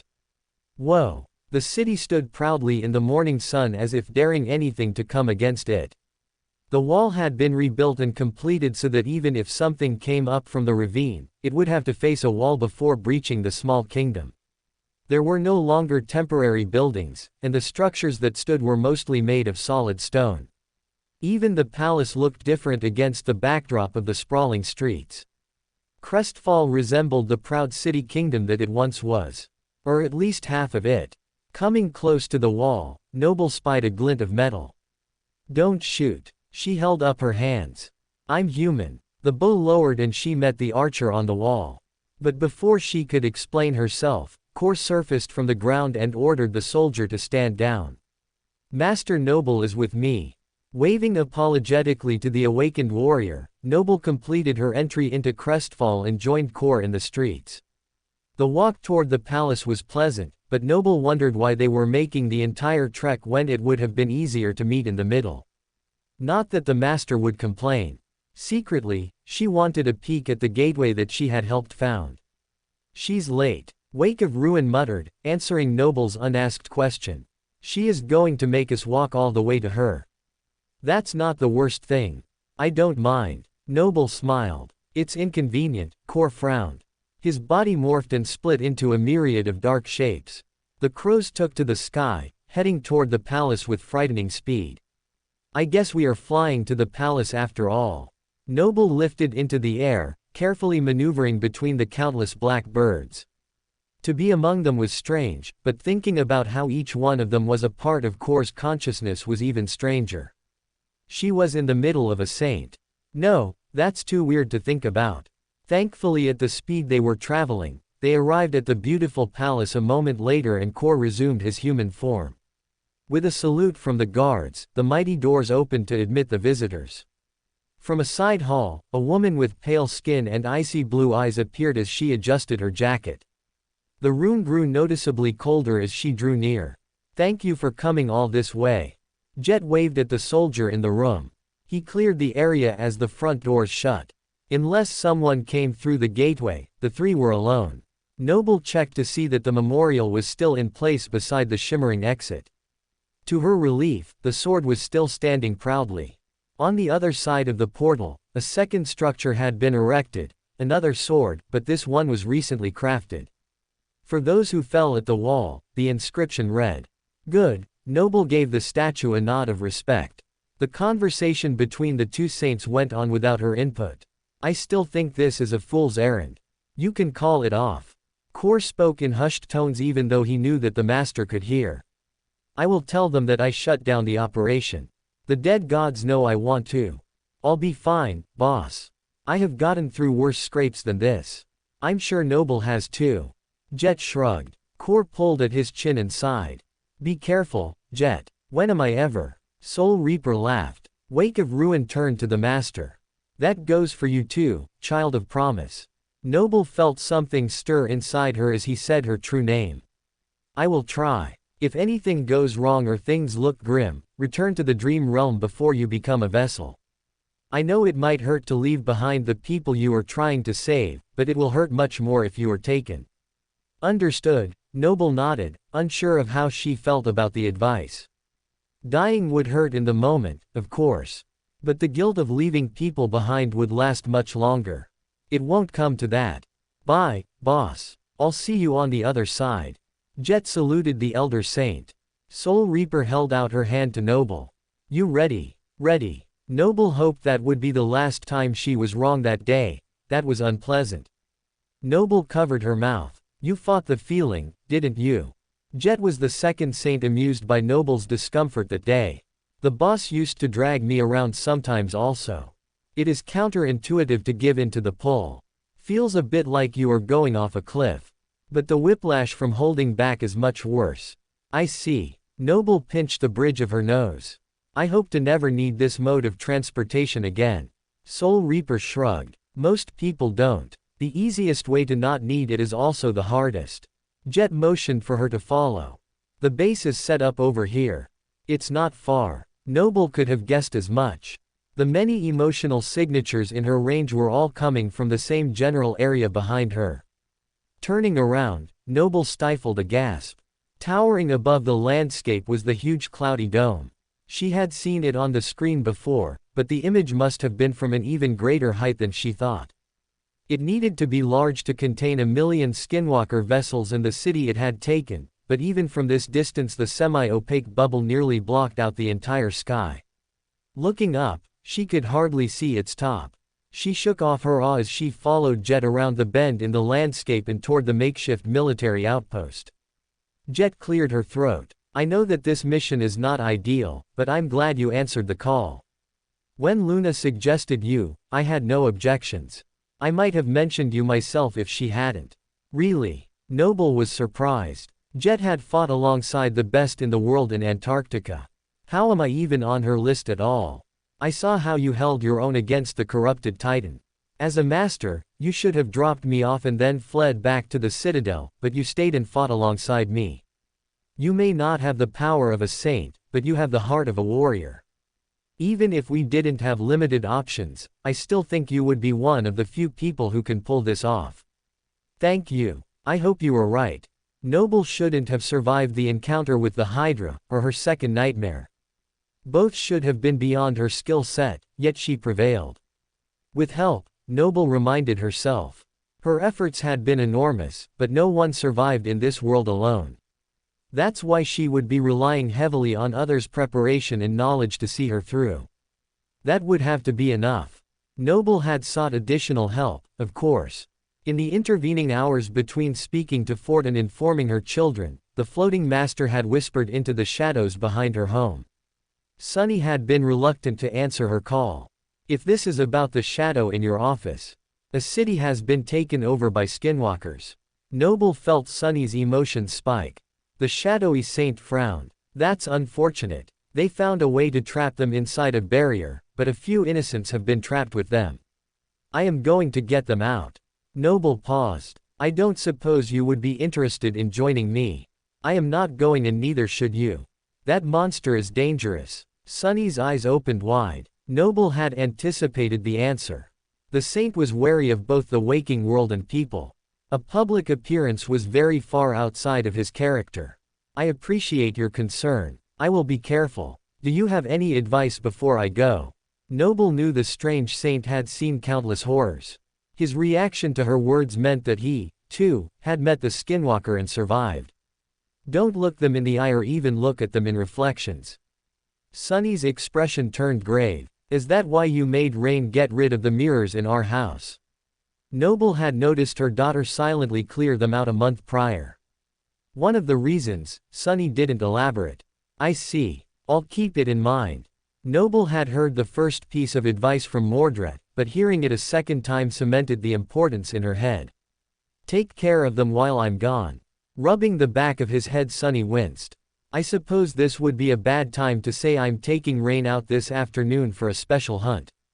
A very bad time, Noble allowed a faint smile. But I know you'll keep her safe. Sunny nodded slowly. Take care, Noble. And good luck. Noble was thankful for the man's well wishes. She would need them and more as the day unfolded. As her mind returned to the present, the army camp came into view. It was more set up than Noble anticipated, with a dozen temporary buildings surrounded by many smaller tents. The soldiers who saw Jet coming stopped in their tracks and saluted. At ease, she waved her hand. Where's the genius? The command tent, General, the closest man answered. Soul Reaper tilted her head and the two women continued to the largest of the temporary buildings. While about twice as big as Noble's home, it was still much smaller than the buildings that had been used in the outskirts during the Antarctic evacuation.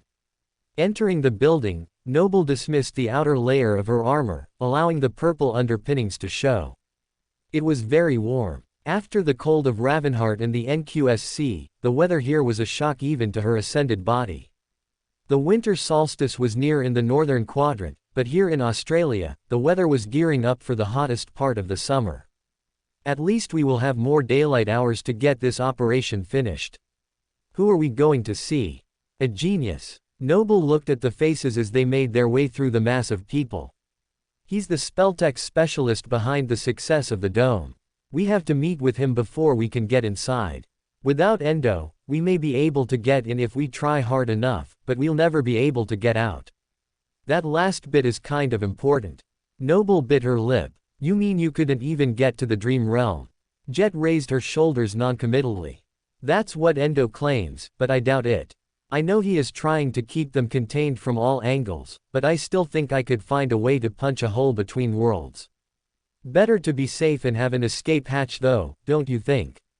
Yes, Noble wanted to get people out of the dome, not make herself a permanent part of whatever macabre picture lay inside. Endo. Jet's voice quieted the people around her. Over here. An answer came. The far corner of the main room was filled with screens covering every angle of the dome.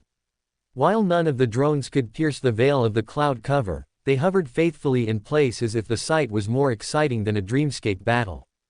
The containment field is still securely in place, General. Endo exclaimed excitedly as the Saint neared. Jet studied the screens. Has anything attempted to come out? Endo's confident smile faded. I don't know. I don't have sensors or anything of that sort inside the barrier. We had other priorities. But you are sure they are still in there? All of them. Jet had dealt with containment failures before. If there was a chance that one of the creatures had gotten out, she would ask Noble to do a sweep before they continued.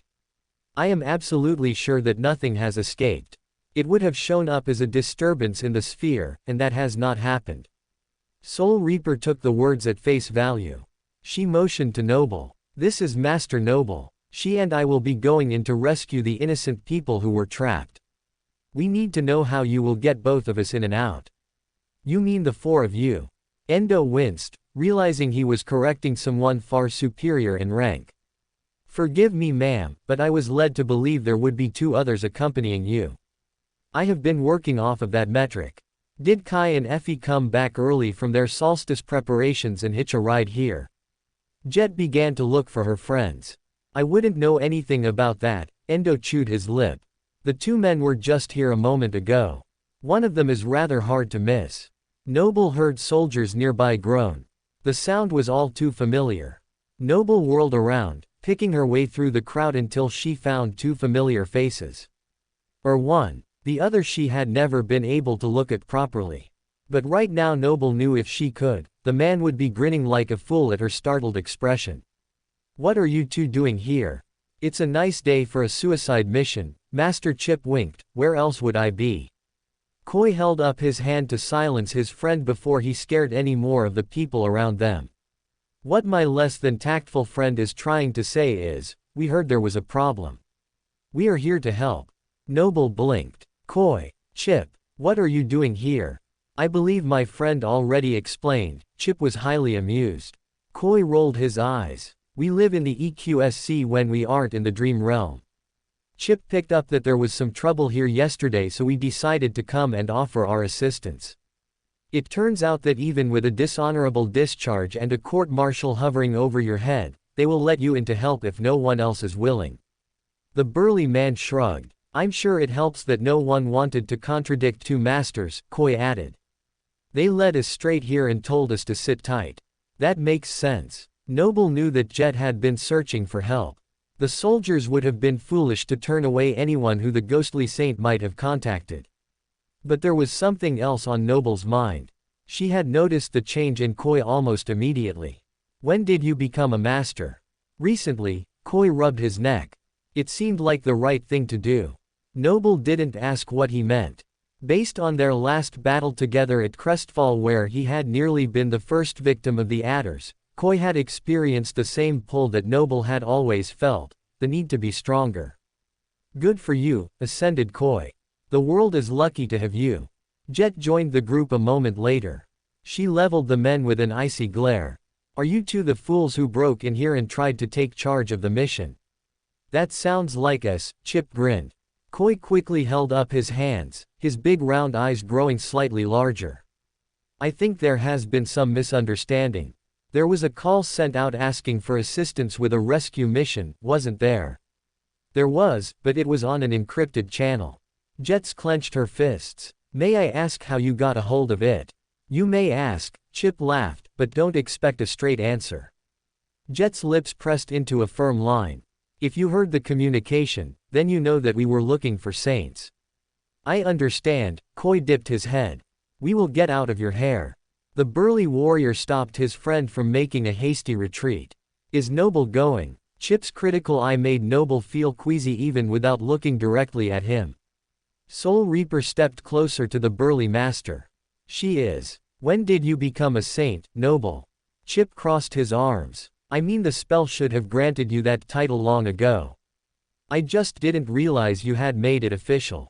I didn't. Noble shifted. I'm still a master. I see. Chip tapped his chin. Frustrated, Jet threw her hands up. I don't have time for this. Come if you want. We are desperate for help, and I suppose a brash, foolhardy master is better than nothing. You flatter me. Chip bowed. And you'll vouch for your friend. Jet gave Koi a once-over. He's a better man than I and a decent fighter too.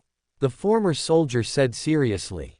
My only complaint against him is that he smashed my flask memory. The least he could have done was let me empty it first. Jet nodded at the curly-headed man. I like you already. All right, masters, come with me.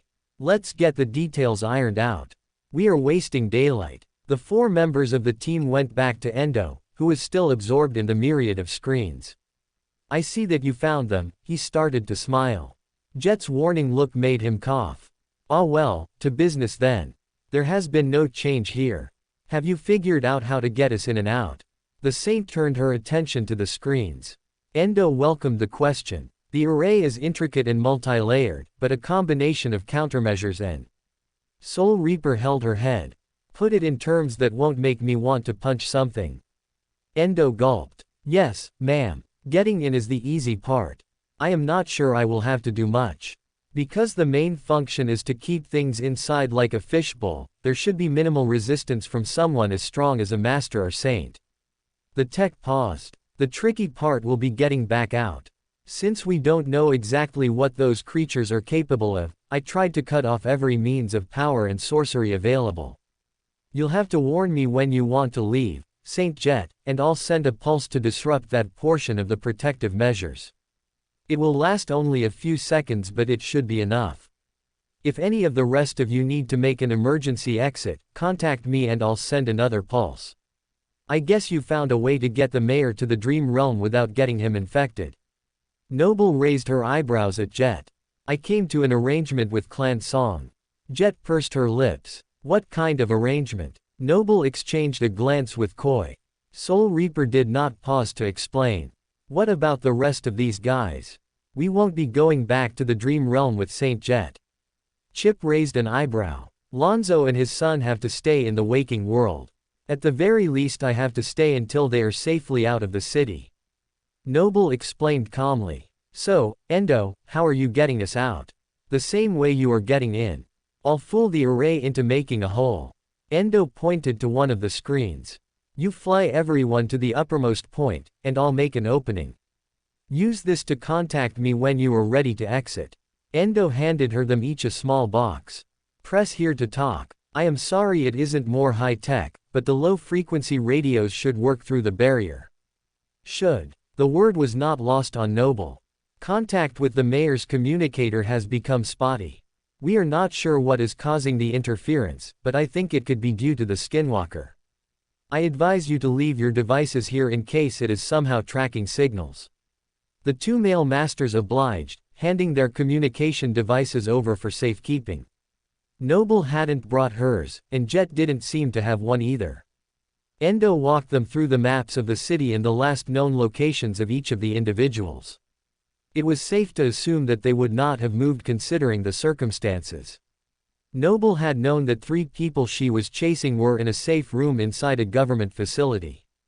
But when she found out the exact location, her face paled. Everything all right? Jet noticed the change. It's fine. I'm just not great with directions. The professor forced a smile.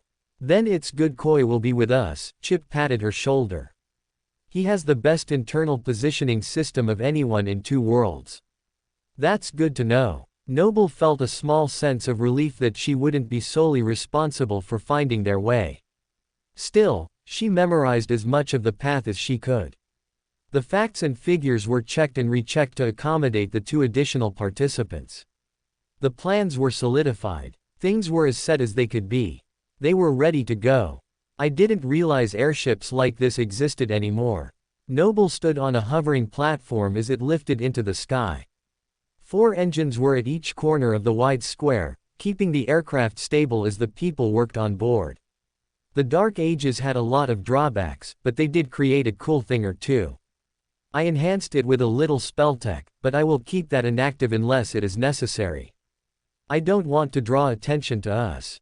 Endo motioned to the captain of the aircraft to move higher. Won't our presence draw their attention? Chip raised an eyebrow. Nightmare creatures are attracted to human souls.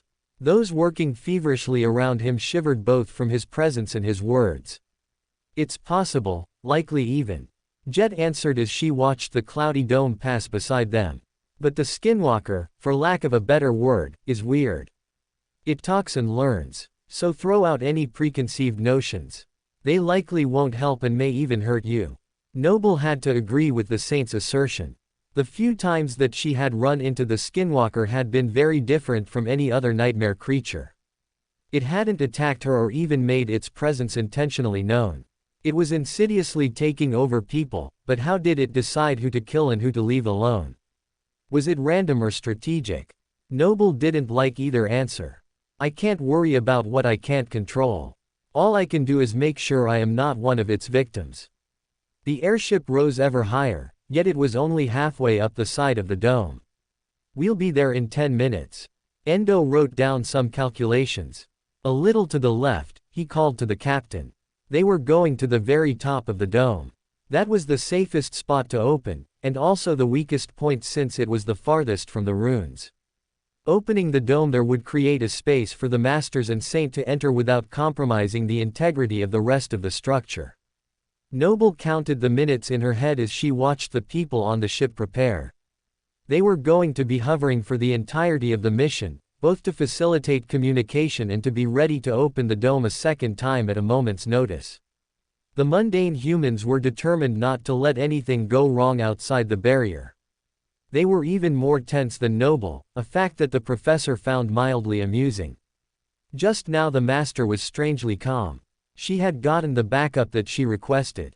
While the men weren't saints, they were capable fighters who respected her. At least they will listen to me.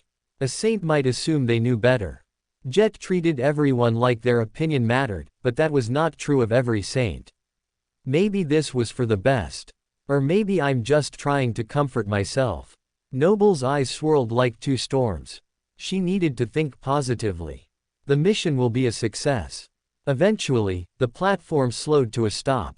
Noble swayed. She wasn't used to other things telling her when to stop and go. We are here, Endo confirmed her questioning glance. Looking out, Noble scanned the landscape. This was much higher than she had ever gone on her own. We are almost among the clouds. The wilds of Australia stretched out before her, and for a moment she imagined what it might have looked like before the Dark Ages and the spell descended. Hadn't she read about hopping animals, mammals with bills like ducks, and large birds and rats that might rival nightmare creatures in their ferocity? That would have been a sight worth seeing. Endo leaned over the edge of the platform and gently released the 4 cords holding a large ring. As the last fastening was released, the ring slipped free and hung below them from 4 heavy chains. Hearing a soft humming, Noble looked over the side to see a soft luminescence radiating from the circular alloy. It's ready. Someone called. Endo nodded. Are you ready, Saint Jet? The 3 masters nodded to the general. We are ready, Jet confirmed. Lower us down. Slowly, Captain M. Endo's last word came urgently as the floating platform lurched. The airship slowed to descend at a snail's pace. The ring neared the dome. It touched and Noble held her breath. As far as she knew, this hadn't been tested. How could it be? It wasn't like humanity had ever sealed off an entire city with a barrier before. Fortunately, out of the millions of things that could have gone wrong, none of them did. Like a cookie cutter, the ring sliced into the dome without disturbing the surrounding area. The center of the circle deactivated, creating a window into the world below. Noble took a deep breath and circulated her essence. From here on out she would need to be ready no matter what happened. This might feel weird, she told the others. Sarai had said as much the last time they fell together. The others didn't object and she took that as the cue to continue. Letting her eyes swirl, Noble gently let her aspect take hold of Chip, Koi, and Jet. The four of them drifted over the edge of the platform. Contact me when you need to get out, Endo reminded them as he indicated the small devices attached to their hips. As if they could forget. Be ready, Jet's forceful words were beyond a command. They were utterly binding. We will. The technician saluted. With no other business to be conducted, the four sank below the airship toward the hole. From this height, natural clouds were caught in the dome and obscured the ground. That was just as well. It would be bad if the skinwalker looked up and saw a huge hole with four people passing through. Noble looked up, the rim of the alloy disengaged from the barrier, leaving no trace of its presence behind. The dome reformed, becoming whole once more. The four awakened followed the edge of the barrier to mask their presence. As they neared the natural cloud cover, Noble wondered what she would see on the other side. She summoned the other's voice and passed half to Jet. What do you think is happening down there? Jet's tense expression was almost entirely obscured by the mist around them. I'm not sure. The only people we know are in safe rooms, so we don't have eyes on the city. Noble already knew this. She was hoping for some guess by the saint. Jet had even more experience than Noble with the skinwalker and had lived to tell about it. Any last-minute tips on how to keep from getting taken over by the thing? Jet allowed a ghost of a smile. Simple. Don't die. While Noble had hoped for more, she didn't expect any new information. She was right, and the time for questions was over. Answers were about to come. The cool water of the clouds grew thicker, tickling her skin. But Noble did not feel like smiling. In fact, when she got through the white fluffiness, all she wanted to do was scream. The world below looked entirely unremarkable. Once the skinwalker realized it was trapped, Noble had anticipated it would do what it had done in the Jade Palace, go wild. At that time, it was only because of the quick work of the saints that the monster had not collapsed part of the ancient castle. Here there had been no saints to stop the chaos. Destruction should have devastated the land, decimating everything in sight. Yet the streets looked pristine. Every house was sat exactly as it had. The bushes in front waved softly in the breeze. The few trees dotting the parks were standing proudly as they had for years. The streets were immaculate, without a speck of dirt or debris cluttering them. The people moved around like ants on the thoroughfares. It was lunch hour, and so men and women were going about their business, trying to get errands done before rustling their workday. Restaurants were filled with hungry patrons. Somewhere an alarm bell sounded to indicate that math class was back in session. Everything looked entirely ordinary. But that is not why Noble stifled a scream. As soon as she broke through the clouds, her emotional radar came within range of those on the ground. The feelings of one vessel had been oppressive. But a million. Noble gripped her head. She felt her mind start to shatter. The emotions pressed upon her consciousness, threatening to crush her soul and rip away her sanity. Noble. Noble. Hate. So much hate. Noble continued her silent scream. It was unlike any nightmare creature that she had yet encountered. Listen to the sound of my voice. Block out all the rest. Focus. Jet's last word was spoken with urgency. Opening her eyes, Noble realized why. Oh, she squealed. The four people were coming toward the earth much faster than planned. They weren't floating to the ground. They were falling. Noble adjusted to focus on the three others with her. She cared about them. She wouldn't let them splatter on the street. The realization was what she needed to dispel the panic rising in her. She slowed the fall of all three of them until they were hovering once more.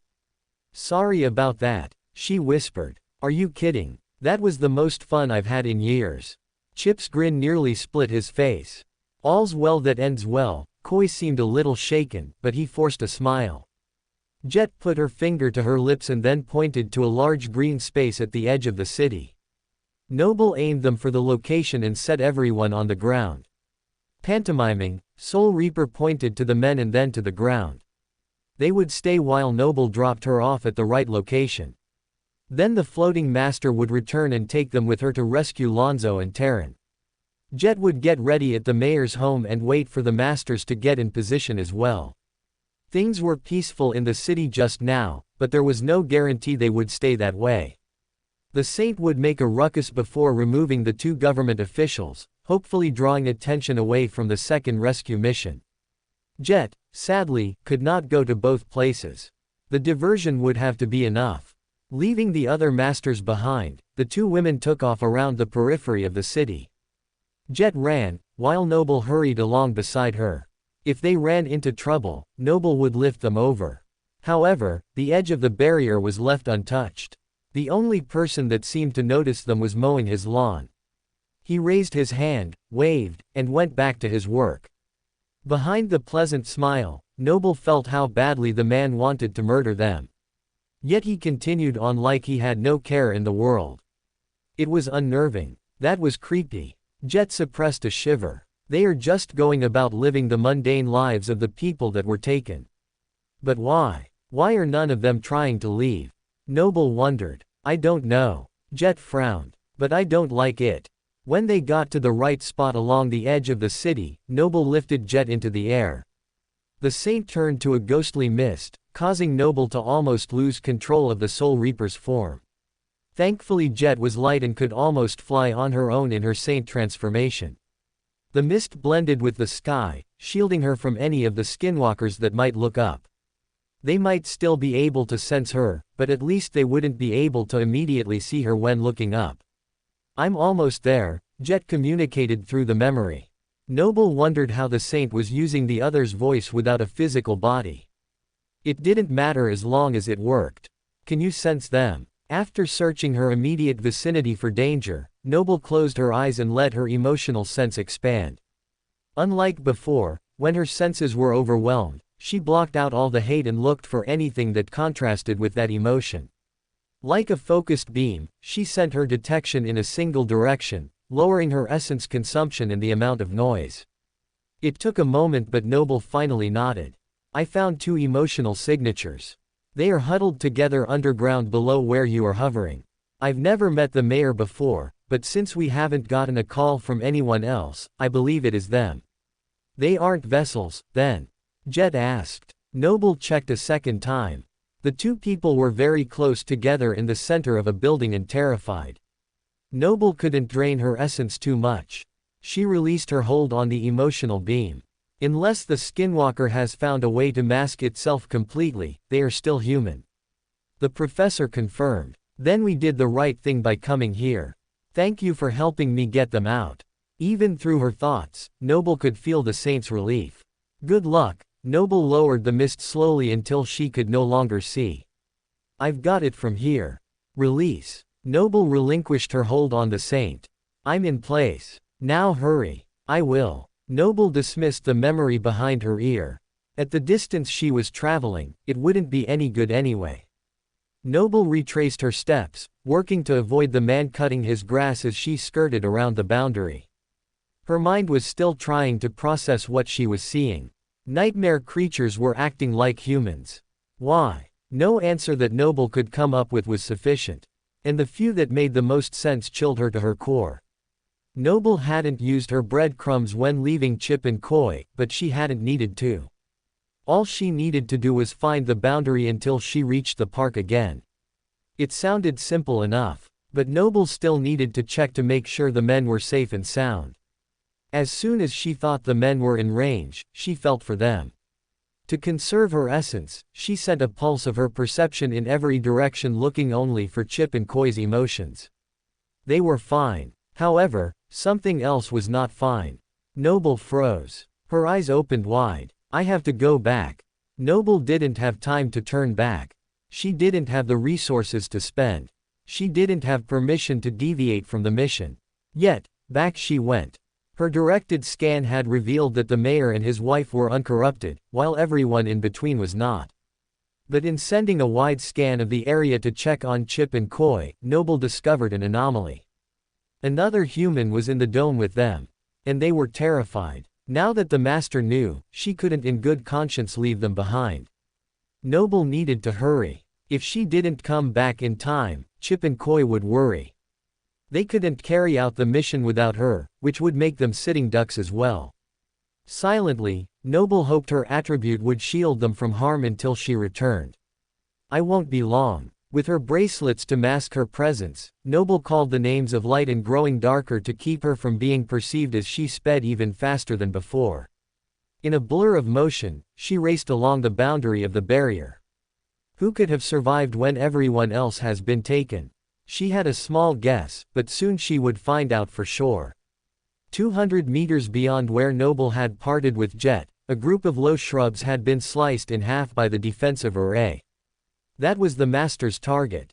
Hello, Noble whispered. No one answered, but the leaves rustled. I know you are there. The woman shut her eyes tightly as she grimaced. Not in any creepy monster sort of way. I have an aspect that lets me know who is around and. Noble pulled back the branches and a wild-eyed man lunged at her.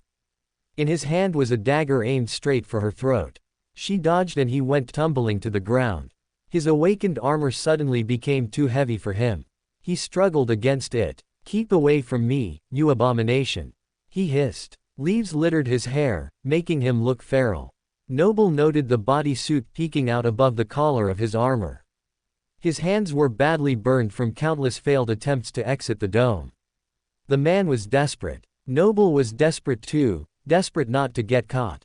Keep your voice down. They'll hear you. Noble scanned the closest street, but it was free of skinwalker vessels. That in itself was strange, but Noble couldn't think too hard about her luck. Your fur, right. The scout that the army lost. Noble had heard the man's name in passing. Thankfully Noble's clarity had helped her remember. You know me. Fur began to hyperventilate. The monsters know my name. Kill me now. He closed his eyes and whimpered. I want to save you, not hurt you. Noble sent a pleasant feeling with her words. She felt a little bad about the manipulation, but she didn't have time to argue. The emotion was enough to break through his hysteria. He opened his eyes tentatively. Why? Why what? Noble scrunched her face. Why do you want to save me? Who sent you? Fur grunted. I was asked by Director Luna to help and entered with Saint Jet and 2 others to get everyone out who was not a vessel. The government will let us out of here soon, but we have to hurry and get to the others. Jet is here. Fur showed a flicker of hope. She's getting other people. Now come on. Noble released the man from the ground and eyed his dagger. She would pull it away if she had to, but it would be much easier if he trusted her instead. The weapon dissolved into a rain of sparks. If you are one of them, you are good at it. I'll come. I can't stand to stay here a moment longer. Noble nodded. She understood. Whether she was or wasn't a skinwalker, the professor was his only hope. I'm Noble. I wish we had time to get acquainted but we don't. Forgive me. She grabbed the man's arm and pulled him forward. At first, his muscles seemed reluctant to run. He had been crouching for more than a day, and they were screaming against the sudden exercise. But soon enough the action became more natural. You can let go. Fur felt a little like a child being led along by his mother. Actually, I can't. These bracelets keep me from being perceived by those not actively looking for me. From experience, they will help mask others as well, but it's better if we are touching. Noble remembered that the skinwalker at the Jade Palace had perceived her even with the blindfold, or at least pretended to. It had not pursued her after Mordred denied her presence, so it was likely a bluff. At least Noble hoped so. The pair moved silently until they came upon the park where she had left the other masters. The men were in the process of a whispered conversation. It's been too long. Something is wrong. We have to go after them. Chip, You have to stay right here. If you leave, she'll just have to track you down and use more of her essence to get us back on schedule. I'm telling you that something happened. Chip's whisper became a hushed yell. Something did happen. Noble interrupted them as she ducked into their hiding place within a picnic pavilion. I found someone. The men looked at her strangely, wary of her words and even more concerned as she pulled a wild-eyed man into the shelter. This is Fur, the scout who the government lost. You're supposed to be dead. Koi's mouth dropped open. Are you? Chip squinted as his hand twitched. No. Fur hesitated. At least I don't think so. My gear was taken by those monsters. I think they must have figured out what I was doing when I transmitted my findings. They surrounded me, but then the barrier went up. I slipped out in the confusion. I have been hiding and searching for a way to escape ever since. And they haven't bothered you. Noble doubted a little thing like a bush would be enough to stop a skinwalker. They seem reluctant to approach the border. I don't know why. Fur shrugged. You sure he's clean? Chip sniffed at the man. Fur nearly vomited from the man's proximity. He's not a vessel. Noble pressed on Chip's arm gently. How do I know you aren't both taken? He continued. Quick, what happened the first time we met?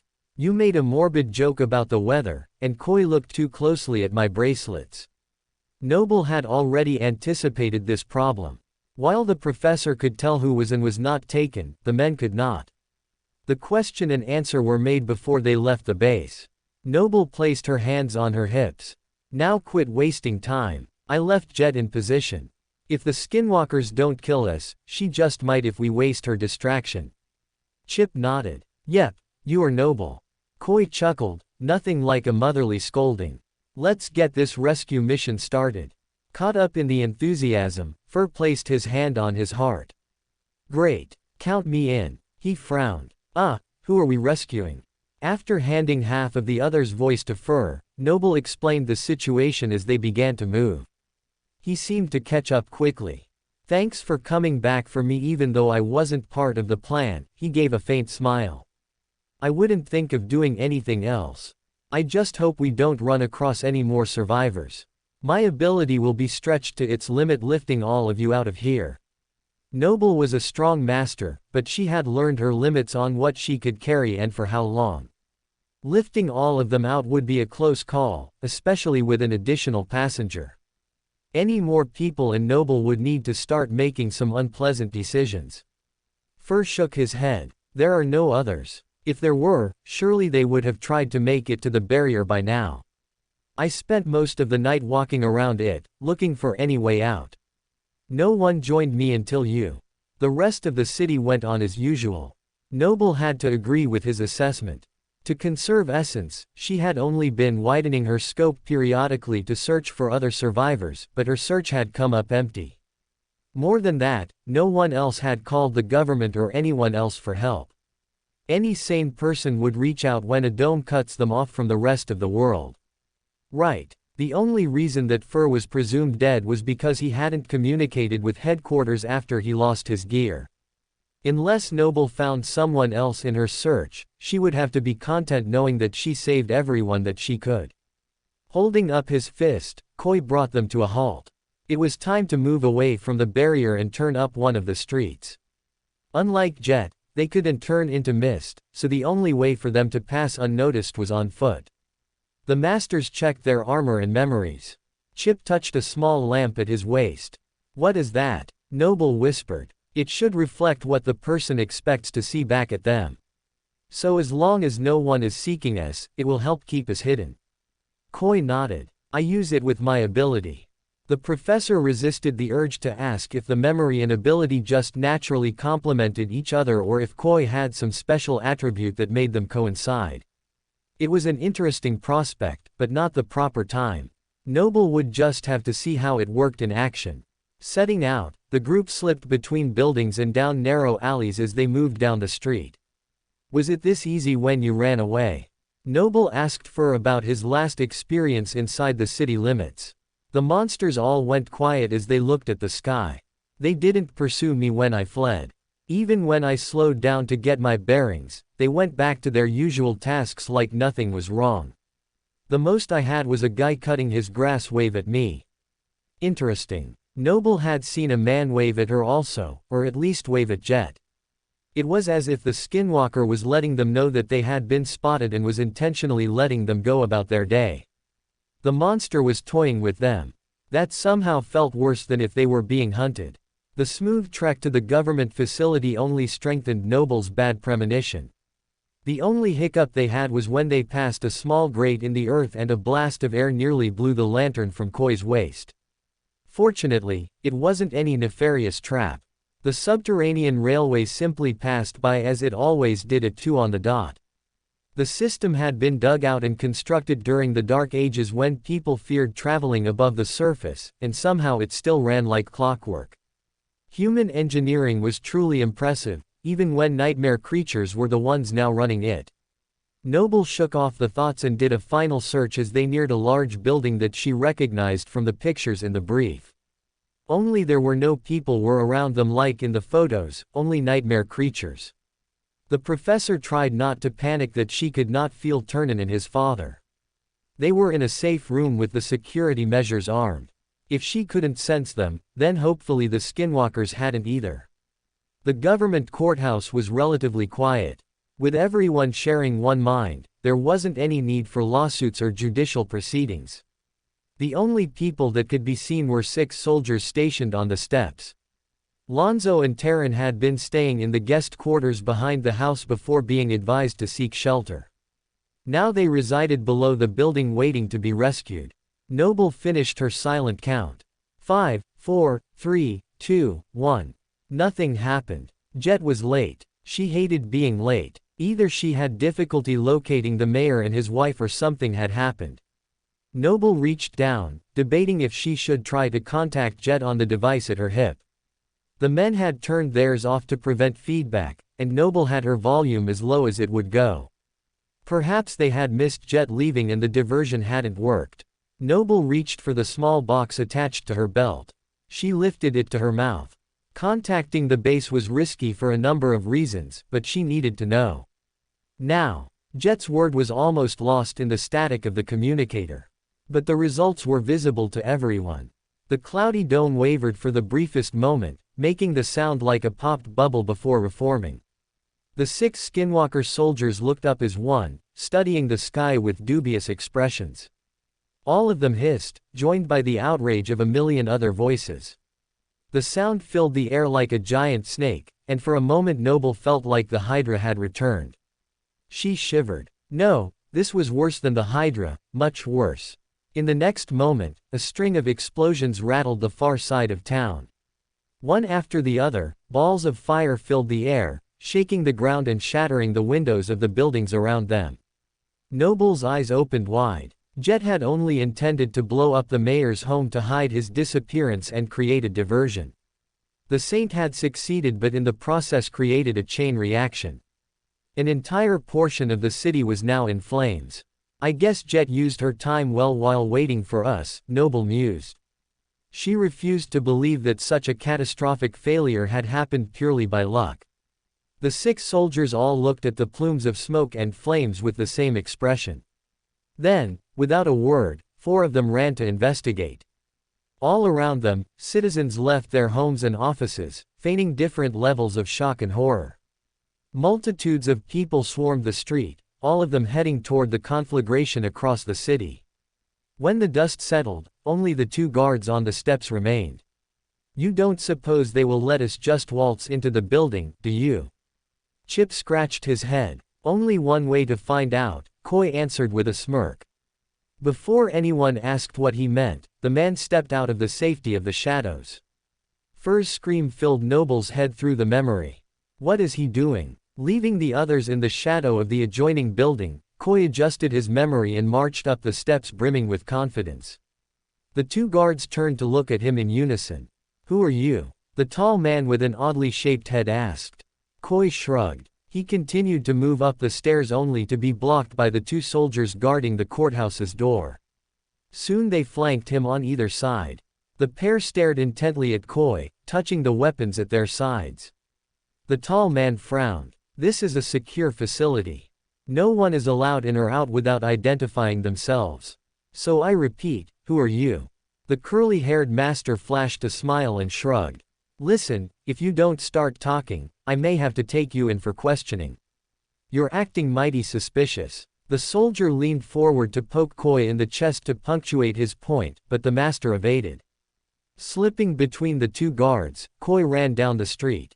Get him! Both soldiers drew their firearms and chased their suspect down the street. Koi stumbled, rose, and continued his sloppy escape. Stop or I'll shoot. The second soldier, a pudgy woman, screamed from behind him. But Koi didn't stop. He ran faster. A shot like so many he had heard during his stint in Antarctica rang out behind him. The armor-piercing round sliced through the air and sailed through his chest. Blood ran down his breastplate before pouring out of his mouth. Koi fell to his knees, stunned by the turn of events. He touched his mouth. Blood was coming out of it also. That wasn't a good sign. You should have stopped when I told you, the woman said when she came alongside him. She clicked her tongue. You would have lived a little longer. Not by much, the taller man laughed. But at least we might have learned your name. Now we'll have to make one up. Nah, he can still tell us, can't you? The pudgy woman teased. Give us a name. Koi coughed silently, gasping for breath. Come on, the woman spat. Speak. But Koi's eyes rolled back into his head as he thudded on the ground. Frustrated, the woman kicked at his dead corpse, and found only air. They shot me. Koi gasped as they ran through her halls of the government building. Is that the little pop we heard? Chip smirked. I hope you gave them a good show. Koi shrugged, a small smile coming to his face. I tried. The man's aspect allowed him to make an illusory copy of himself that could separate from his body and continue on. The copy inherently drew others' attention while the lamp memory at his waist deflected anyone from noticing him. So while they had seen the split occur, none of the group had seen the real Koi stay behind while the decoy went to engage the enemy. Noble had leaned forward to stop him, only for her hand to go through his body. It wasn't until Koi pulled her back into the shadows that the realization of what was happening hit her. Thankfully the stunt had been a success and the group rushed inside unnoticed when the guards chased Koi's decoy. Now they searched for a specific stairwell that led them not up, but down. Where are you? Koi muttered. His eyes looked more focused now that he had dismissed the copy of himself, making their trek through the halls faster. But the elusive stairwell seemed to be missing.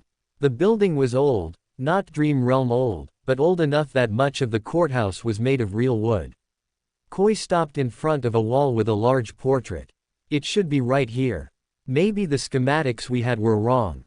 Noble suggested. They could have renovated. We know there is a way down because Lonzo found a way. Koi pulled at his chin. Fine, I'll handle this. Chip's nose elongated as he sniffed at the air.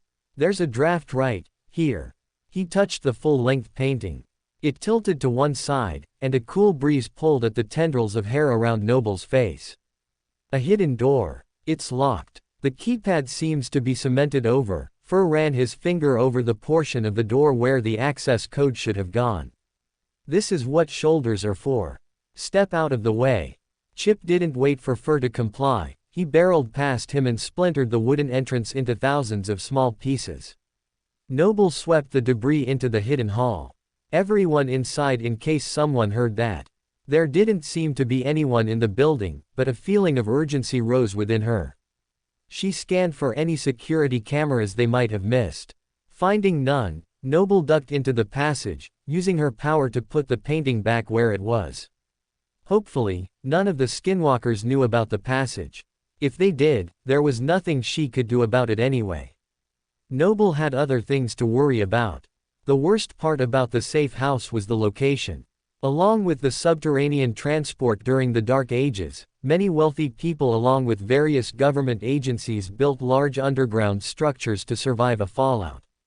Here, so many were built that an underground city of sorts was formed. Since then all of the places had been boarded up and abandoned except for a select few, one of which was where they were headed now. Underground, why did it have to be underground? What's wrong with underground? Fur shot her an inquisitive glance. It's just not my favorite place. Noble gritted her teeth as they descended the first set of stairs. Already she felt weaker than she had on the surface. I see. Fur nodded. I am afraid of spiders. Not that that helps here. Indeed it didn't, and Noble found herself getting distracted. Hopefully, we won't run into any spiders. I need some time to think now. Excuse me. Noble dismissed the memory from behind her ear. Her thoughts became quiet once more. With Fort and Sarai, she could use the memory easily. They knew her well and the communication was natural. Anyone else in her mind felt like an intrusion. While the conversation with Fur had been necessary earlier, Noble was very glad to have some peace once more. That peace was quickly shattered as Koi led them down a fourth flight of stairs. They came to a dead end and a door that was sealed shut. Is this it? Fur pursed his lips. I suppose it must be. There isn't another option. Chip squinted in the dark hall. I don't see a doorknob. The burly master summoned a luminescent memory. An amulet that looked like it was made of fireflies appeared around his neck, bathing the stairwell in a soft light. Chip cursed. Dead gods, you've got to be kidding. Like the last door, the keypad had been cemented over. Koi leaned forward and squinted. Is that what I think it is? Yes, it is. Noble's stomach clenched. The stone ceiling off the door was tinged with a very special shade of pink. Which meant only one thing. Harlow is here. Noble had been too busy worrying about whether they were being watched to focus on the first door. Chip had obliterated it quickly, making it unnecessary to give it much thought. But now, faced with another blocked entrance, the three masters all recognized the glistening pink stone. Why is that wench here? Chip balled his fists, ready to breach another door. Koi rested his hand on his friend's shoulder. Let's ask her. Noble nodded, and Koi knocked a rhythmic code on the alloy surface. The soft clanging made Noble glance up the stairs. Had something moved? Dismiss the amulet, she whispered. Silently, Noble called on her zenith. Her eyes swirled as she checked for any sign of life in the stairwell. Noticing her stance, the other men called on their weapons and prepared for the worst. What do you see? Chip asked when nothing immediately came out of the darkness above them. Nothing. The professor's muscles refused to relax. I don't see anything. A low rumbling preceded a light click of the door. A familiar round face peeked out.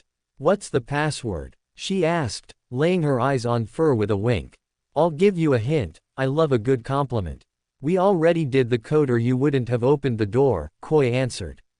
Let them in, Harry, and hurry. We don't have time for jokes. A masculine voice ordered from behind her. The awakened's plastered-on smile faltered. Step into the light, friends. We are glad you are here. The three men entered quickly while Noble stayed in the darkness a moment longer with her back to the door. Her intuition was screaming. Come on, dearie, I need to seal the entrance. Harlow's matronly voice filled Noble with anger. Unable to find anything worth fighting, Noble dismissed her weapon and turned to face the older woman. Since when did you start caring about anyone but yourself? Walking by, Noble didn't spare the round-faced awakened a glance. But she could feel Harlow's shock. The woman hadn't known Noble was coming. That was very interesting. You wound me, Harlow frowned, recovering quickly. I know we didn't part on the best terms before, but there is no need to be hostile. Noble ignored her, turning her attention to an individual she recognized from pictures only. You are Lonzo. Why are there 4 of you? I was told 3 masters were coming. A man with the beginnings of a scruffy beard turned to examine Noble more carefully. I found the government's scout who was also trapped. Don't worry, he isn't a vessel of the Skinwalker. Noble motioned to Fur, he has joined our rescue mission. I should still be able to get us all out of here even with the extra person. Master Noble is the perfect person to save us, Harlow gushed as she used her ability to seal the door. You know her, Harry. A boy peeked out from behind his father. Noble and I go way back. I met her when she was just a child not much older than you. She was smart and beautiful even back then. Harlow nodded. Noble, you've met Lonzo, and that little bit of a human right there is Taryn. The little boy waved at the others. He was supposed to be 10 years old, but his body was much smaller, making him look around 7 at the most. The soft whirring near his abdomen indicated the spell tech that was diligently purifying his blood and keeping his body functioning properly. "It's nice to meet you," Taran squeaked after a nudge from his dad. Harlow smiled softly. "I would introduce the rest of you, but I'm afraid I don't know your names." "Really?" Chip's shoulders tensed. "That's the game you are going to play." The burly master's face distorted as emotions battled within him. "I don't understand." Harlow pushed her braid behind her shoulder as her eyes cut toward the mundane man and his child. "You have already forgotten about the countless lives you were responsible for at that blasted wall in Crestfell. Or how you snuck away like a thief in the night and left us to pick up the pieces. Joe died that day. My Joe. What do you have to say to that, Harlow?" Chip's voice crackled as his eyes turned dark. "Who's Joe? And who's Harlow?" Taran's voice brought Chip back from the brink. His teeth returned to their normal size as he addressed the young man. "Joe was only the greatest person to ever live. And Harlow is that woman right there." Chip turned and glared at the awakened lady who he had wanted to call every awful name running in his head right now. Only the sudden emotional nudge from Noble and physical push from Koi made him rethink his wording at the last moment. "Is that true?" Lonzo looked at the bodyguard he hired with fresh eyes. He wanted to doubt the stranger's words, but why would the master lie? "There has been a little misunderstanding," Harlow said gently. "But I can see why, Master." "Chip. And I'm Master Koi," the curly-headed soldier put in quickly. "I can see why Master Chip might feel this way. I am devastated as well. It haunts me daily what I could have done better, but at the end of the day, what happened at the Wall of Crestfall was a terrible accident." "Accident?" Fur pipped in with a scoff. "I heard it was a massacre," he paled. "Not that anyone asked me. It was a tragedy," Harlow rephrased. "One that cost me dearly as well. I lost my position as a liaison with the government and my clan refused to let me continue with my ascension. I was cast out to fend for myself by my brother. I had to change my name to get this job. I'm sorry I lied, Lonzo. It's been eating away at me. I should have told you sooner." The woman bowed her head. "Thank you three for coming to save me, even though you think so little of me. Do you have any medical supplies?" Noble changed the subject abruptly. "Fur over here was burned by the barrier and it's not healing as quickly as it should. He needs to have it bandaged before we leave so he is fit to fight." Lonzo nodded. "Of course, there is a kit in the bathroom. I will get it. It would probably be better if he went with you. He's been stuck out there by himself for over a day. I imagine a restroom break would be welcome." "That goes for everyone, I think." Noble looked meaningfully at the other masters. "Can you help Lonzo and Taran dress the wounds? Please." Chip gritted his teeth, barely holding back a string of curses. "I'll do it. But only because you asked nicely." He pointed to his eyes and then to Harlow before turning away. Lonzo scratched his head. "The bathroom is through the bedroom.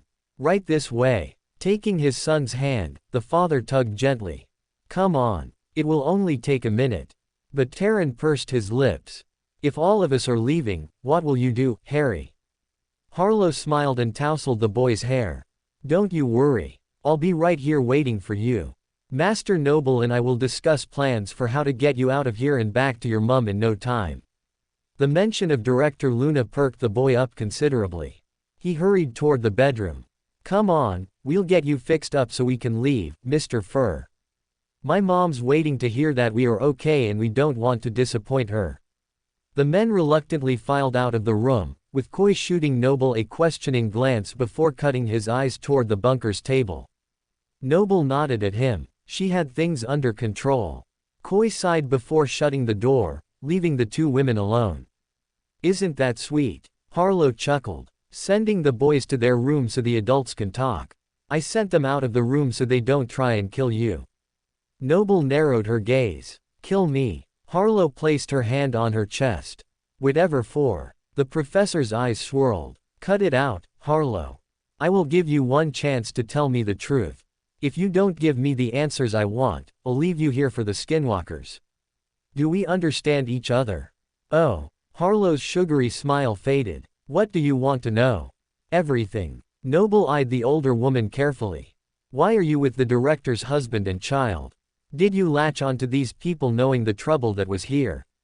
Noble narrowed her gaze. Did you lure them here on purpose? What? No. You heard that my clan disowned me. Harlow's face reddened. I'm here because I couldn't get another position. I thought we were through lying to each other. Noble balled her fists. Your clan didn't disown you, and this isn't the only job you could get. You picked it on purpose because you're up to something. Harlow took a step toward the other woman. You are like Saint Kai. You know when people are fibbing, don't you? How unfortunate. Noble straightened her shoulders. It doesn't take a lie detector to know that a woman like yourself wouldn't be caught dead being a babysitter unless she had a very compelling reason. We both know Valor is too strategic with its resources to cast out such a valuable asset as yourself. Tilting up her chin, Harlow smirked. Be that as it may, what I am up to has nothing to do with this God's forsaken city. It isn't my style to go around luring people into death traps.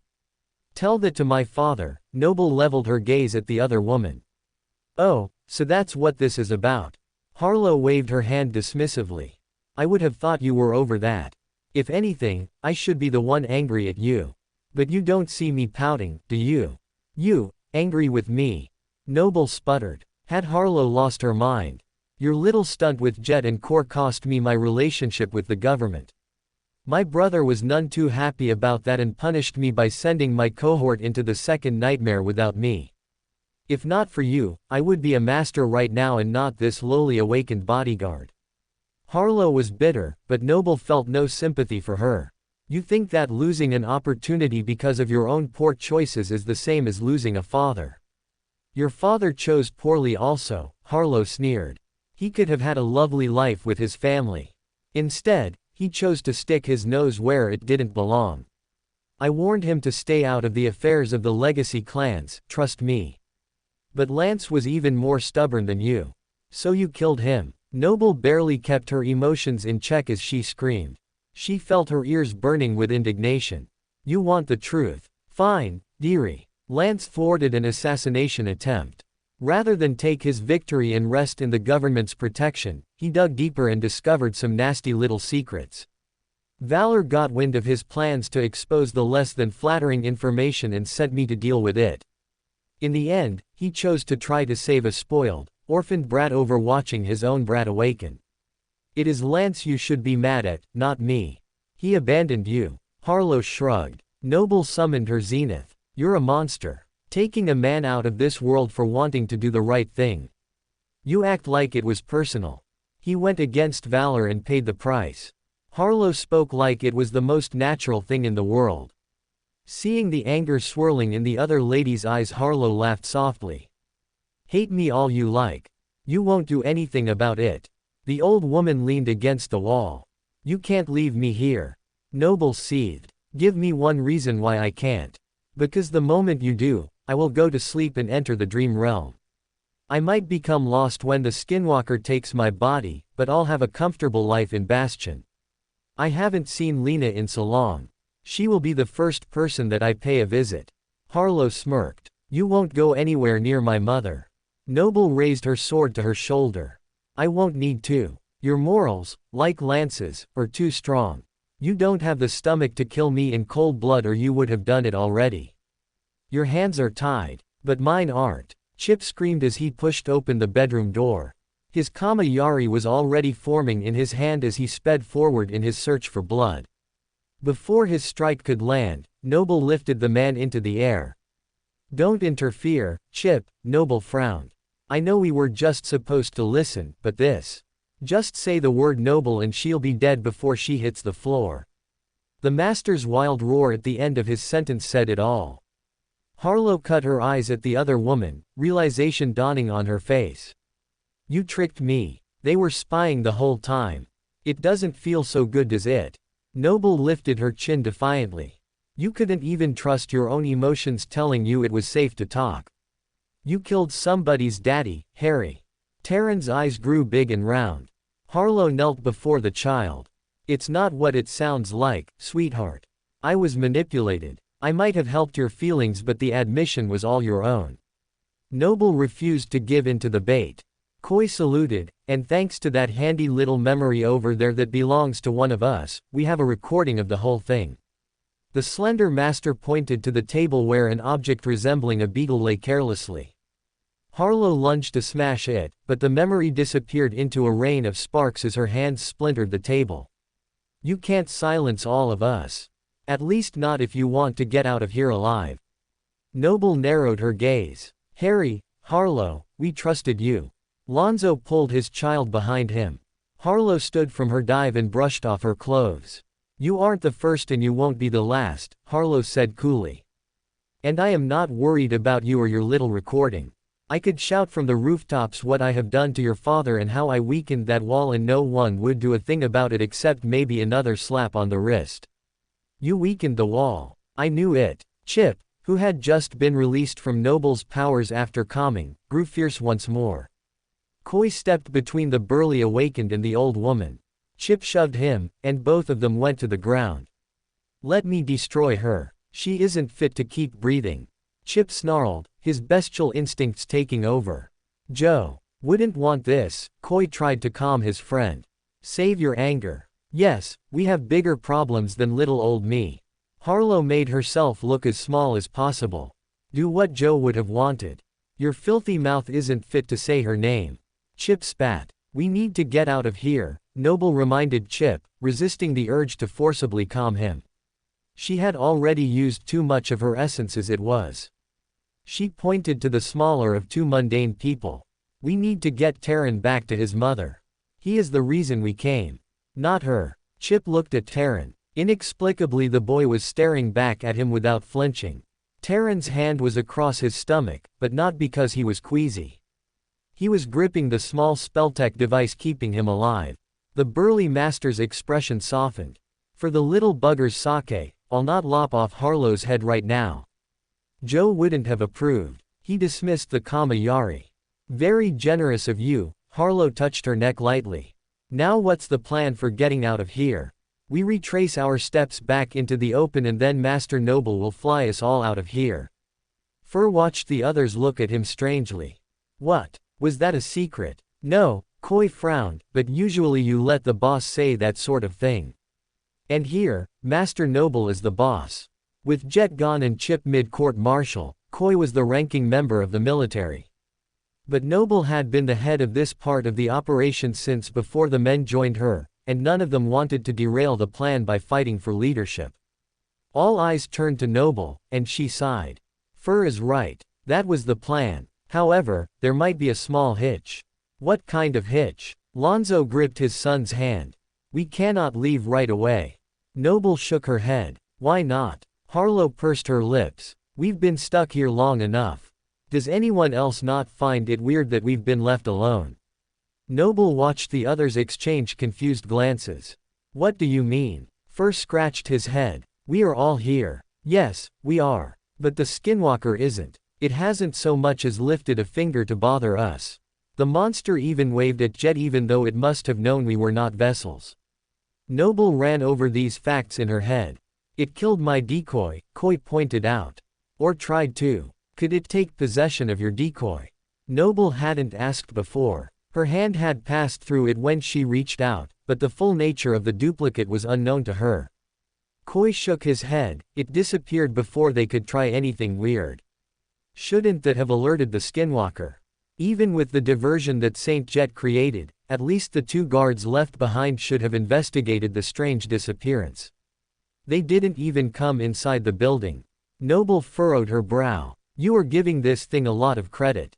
Lonzo stroked his chin. "Maybe it isn't intelligent enough to realize this decoy was a diversion. The Skinwalker took over an entire city and the only people who noticed were you and your son. 1,000,000 people and not a single one raised a red flag or asked for help.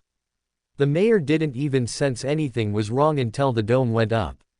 Noble pictured the man and his wife walking around town having no idea that everyone they looked at was part of a single nightmare creature. Their friends and neighbors were all gone, and they were none the wiser. The professor shook her head and continued. I don't know how much interaction you had with the skinwalker before you hid here, but I have had a few run-ins with it now. It is smart, careful, and devious. Which is why the current behavior makes no sense. Noble hesitated. I don't know how, but I think it is watching us, following us. If that is the case, it won't let us leave. It reacted rather strongly to Jet's exit, Koi noted, but that could have been the explosives she rigged and not her actual departure. That was disconcerting. Noble could still hear the hissing that had filled the air. I wish we knew what was happening on the surface. Surely they have put out the fire by now. I don't like feeling this blind. Do you sense any nearby right now? Chip glanced at the door. No, but I can't sense much of anything down here. The ground and I, let's just say we aren't exactly friends. Being underneath it dampens my ability. On top of that, 3 of these walls are extra thick. Noble had instinctively extended her emotional sense when Chip asked, only to find 3 out of 4 directions entirely blocked. Harlow stifled a yawn. She motioned to the sides of the room. I reinforced the walls here. I had to leave the back one unprotected or we wouldn't be able to get a signal out, but I figured they wouldn't tunnel to find us anyway. Well, I hope you did a better job here than Crestfall. Chip crossed his arms. Or is shoddy workmanship all you can do? Huh. That is rich coming from you. The old woman straightened her back. If I had known the government was going to send the dregs to help, I would have never tried to hold out this long. I may have weakened the wall, but you are the one who let someone you care about die. If anyone is to blame for Joe's death, it's you. Let's make sure everything is ready to go, son. Lonzo pulled Taryn closer to him and backed away quickly to the bedroom. The door shut not a moment too soon. Chip, Koi touched the man's shoulder. She's baiting you. You vile wench. I told you to keep Joe's name away from your lips. Chip's face began to contort into a monstrous visage. You mean like how Joe stayed away from yours? Harlow smiled darkly. Koi's jaw clenched. You know what? She deserves all she gets. The curly-headed master barely managed to step out of his friend's way. Chip exploded with speed and slammed Harlow's head against the wall. His right arm had her in a chokehold as she glared back. Chip rolled his shoulders as his upper body became covered in scales. Long talons replaced the fingers on his right hand while his left hand was replaced with blood-red barbed tentacles. The most striking change, however, was his face. Gone was the visage of a human and in its place was a scaled reptilian head. Normally, his flaw prevented anyone from looking at his face, but just now it was in full view, ready to incite a new type of horror. Noble had known that his aspect gave him an ability from each species of creature he killed. While each power was not necessarily deadly, the accumulation of so many attributes was frightening. Pinning Harlow to the wall, the long talons dug into the woman's neck and small droplets of blood began to form on her skin. Chip bared his fangs. Time to finish what those cursed snakes started. You'll regret this, Harlow choked out, her eyes wide. She pulled at his muscular arms but to no avail. Chip opened his mouth to strike and found himself frozen in place. Unable to move, he felt invisible pressure on his arm to ease his hold as he fought the sensation. Chip, let the woman go. Noble's firm voice did not allow for an argument. The burly man's eyes returned to their human form for a brief moment. You better have a good reason for stopping me, Noble. I may hate it, but we came to save these people, not kill Harlow. Noble's voice was strained. Right now, she is not the worst enemy we are facing. Chip turned to disagree, and a rock from the wall dislodged and hit him across the face. He landed on all fours, ready to turn and pounce again. Noble put herself between him and the infuriating awakened. Stop this, both of you. Noble shook her head. Do you both really want to waste essence fighting each other when there are corrupted creatures waiting for us outside? Chip stared at her for a long time, his heart beating wildly. Finally, he stood and allowed his face and body to return to normal. Fine. For the sake of the mission, I will hold my grudge for now.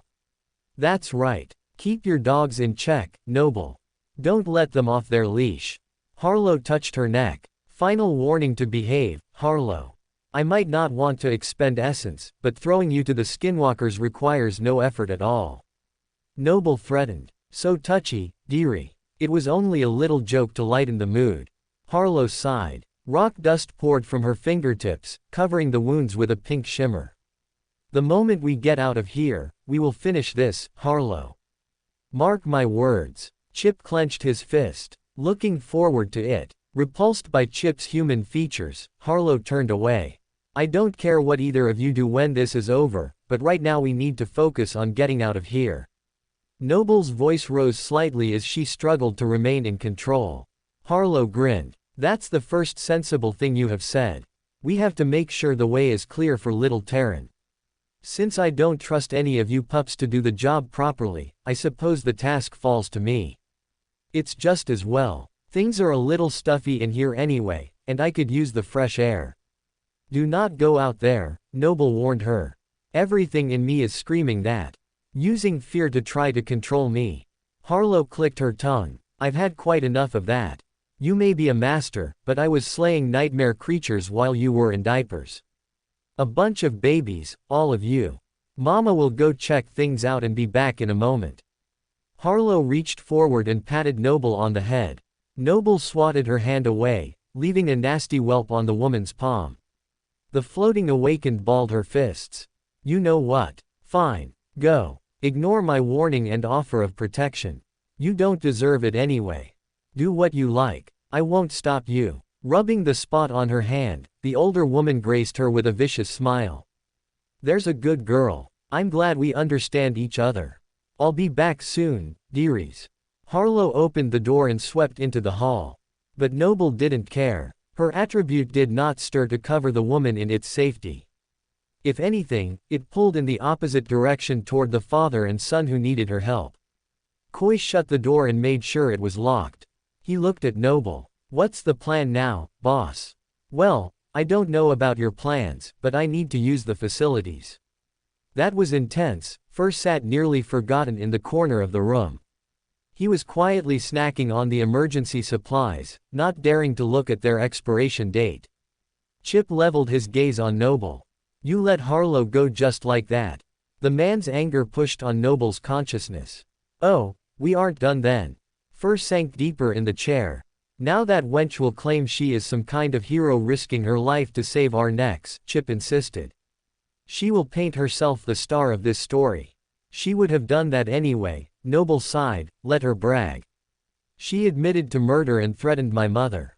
That won't be covered up by one act of heroism. You really think that recording will do any good? The burly master scoffed. I am sure people have far more condemning evidence on that witch, and she is still walking around like she owns the place. She must have some hidden sorcery to have so many lives. The bedroom door cracked open. I don't hear yelling anymore. Is it safe to come out? Lonzo peeked through the opening. Marginally safer than it was, Koi answered as he looked warily at his companion. Terran nudged past his father and crept into the room. Where is Harry? Did you kill her? She went out to check for the monsters, Noble chewed her lip. That's good, right? Terran looked at the adults. It means she is keeping us safe. Oh yes, very good and honorable. It isn't at all because she wants to save her own skin. Chip stepped forward toward Lonzo, nearly cornering him. You'll be honest, right? Tell me, husband of a director, will this one act of heroism by Harlow be enough for her to get away with all that she has done, including lying to you? Lonzo averted his gaze. I'm severely uncomfortable right now. Join the club. Fur flinched when Chip looked his way. He hid behind his bag of food, unwilling to say more. You may as well answer the question, Koi shrugged, he isn't going to let it go. Sweat formed on Lonzo's brow. Noble was ready to jump in if needed, but she, too, wanted to know the man's thoughts. Well, the great clans always want to handle punishment internally. They have their own laws and discipline. Unless something drastic happens, they will ask for the evidence to be turned over for them to deal with. Any good thing Harlow does will be weighted heavily in her favor, especially since the bad things were done on Valor's behalf. That's wrong. Terran's shoulders rose to his ears in indignation. Justice should be the same for everyone. That's just the way it is. Power runs the world, the father shook his head. If your mother had less power and influence, she wouldn't have had the connections to reach Master Noble. we would have been left here. Chip held out his palm. So you think Harlow, will get away with everything she has done just like every other time? Lonzo shut his eyes, preparing for the wrath of Master Chip. Instead, he got a light squeeze on the shoulder. See, this man knows what he is talking about. We need more people like him in the world. Grinning fiercely, Chip stepped back and gave the man some breathing room. Lonzo opened his arms to accept his concerned son. The man furrowed his brow at the burly master. You aren't angry. Harlow's the enemy, not you. Chip cracked his knuckles. You see, Noble, we all know the only way to deal with this properly is by getting our hands dirty so the world stays clean. We can discuss this after we get out of here. Noble pressed her lips together. It stung to hear Lonzo say what she already knew. The system was flawed, but it was all they had. Lance had died because he tried to work peacefully inside the legal system. There was no way that Noble would let Harlow escape punishment again because of her legacy upbringing. Maybe I should consider. A rumbling sound shook the ground. While Noble couldn't feel it, she heard the noise and saw the three soldiers summon weapons. But Lonzo and Taryn barely reacted to the sound. What was that? Noble asked, looking around for any breach. It happens like clockwork. I think the train must run close by. Lonzo shrugged. Noble recalled an entrance to the subterranean station far down the street. His assessment made sense. So the Skinwalker is even keeping the trains running. That is some deep level of commitment. That isn't something we could see even if the cloudy veil in the dome is removed. Koi mused. From what I saw, it is continuing to mimic every facet of human life. I thought it might be for my benefit, but perhaps it is more than that. Fur lowered his weapon and flexed his bandaged hands. You must be careful trying to get inside a nightmare creature's head like that, Chip warned.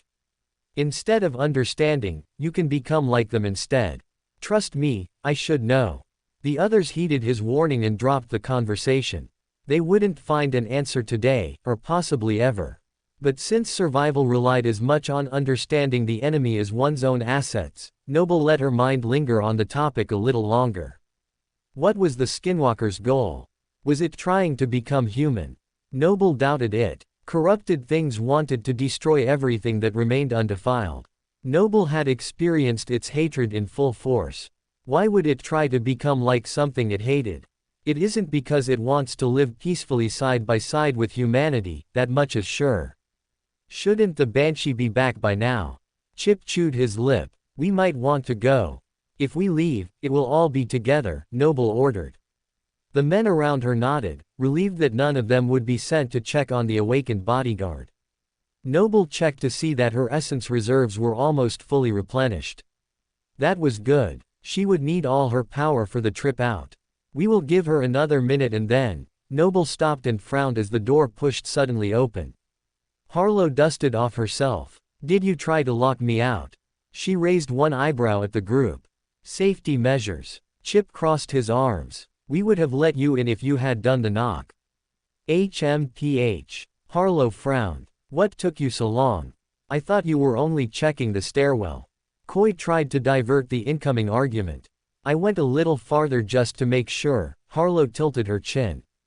And everything is clear. Noble held her hands behind her back. Would I be back if it wasn't? The woman shot back. You are back now. That's what matters. Noble frowned, deciding how to proceed. Taryn and Lonzo, finish getting ready in the bedroom. Fur, get one more set of dressings on those hands. The rest of us will firm up the exit strategy. Noble watched the father out of the corner of her eye. Lonzo nodded. He turned Taryn toward the other room. I'll make sure your spelltech is working properly one last time, son. Fur frowned, unhappy to be left out of the planning, but he also complied. The three masters were left alone with the bodyguard. So, what's the plan? Harlow looked expectantly at the other three. From behind her back, Noble tossed a small object to Chip. He tucked it behind his ear. The plan is to kill her, right? Chip asked eagerly through the other's voice. Noble nodded imperceptibly. Yes. Koi understood, taking a step back from the other two. The reason for the change in plans was very simple. Harlow wasn't Harlow anymore. Noble knew the moment the vessel entered the room that Harlow had been taken. The other masters did too, albeit for a different reason. Harlow was careful. Even if she had opted to ignore the special knock, she would have come silently through the rock wall instead of busting down the door. The unyielding hatred coming from the woman only confirmed to Noble that her instincts were correct. The monster was among them. As horrifying as the realization was, she didn't panic. If the vessel wasn't going to immediately attack, the professor would take the time to get Terran, Lonzo, and Fur out of the way. They would be the easiest targets in whatever was about to happen. Granted, if Noble died, there was no way for any of them to escape, but that was a long-term problem, not an immediate one. The Skinwalker wanted to travel with them. Either Jet's bold escape had spurred it into action, or it had seized the easy opportunity when one of the members was separated from the group. As Noble feared, it had been watching and tracking them, waiting for the perfect time to strike. And the plan would have worked, except that the Skinwalker had never figured out one tiny detail, that Noble could sense it. That made some sense. Unless it had been able to hear while it was inside the runic prison, Noble had never revealed that she could detect the Skinwalker in front of it. The nightmare creature had had over 1 million successful battles since the last time the Master had seen it. Strolling in, the fake Harlow was ready to lull yet another set of humans into a false sense of security. Only it didn't. Close your eyes, Noble frowned. And don't open them. Harlow tilted her head. That is a strange plan. Do you think if you can't see those things, they won't be able to hurt you? But Noble and Koi had already shut their eyes. Chip's face contorted. His ears and nose grew to monstrous proportions, absorbing his sense of sight completely. The grotesque sight should have been enough to make any person shiver, but instead, laughter filled the room. Harlow's smile turned dark as her voice morphed. Ah, I see. Is that how it is? Master Noble, this is not a children's game. There is no hiding, only seeking. You never stood a chance. Fear coiled around Noble's middle as the Skinwalker said her name. It sounded familiar with her, almost friendly. But there was nothing friendly in the words. Not very sporting of you to give us no chance. Noble flashed a smile as she activated her second sight. Perhaps you could count to 20 and then come after us. She knew her words would never be heeded, of course. Noble needed half a second for the zenith to finish manifesting. But the Skinwalker did not give her that moment.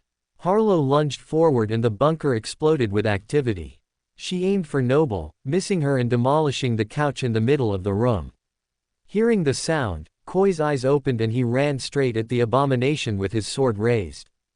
Harlow batted him aside, or at least she would have, but her hand caught only air. The vessel spun and caught the staff of Chip's Kamayari, ready to crush the powerful weapon with her bare hands. Only she didn't get the chance. Seeing the opening, Noble's zenith came down with frightening force from behind. Harlow was not wearing armor, and the seasoned duelist found its shoulder joint with ease.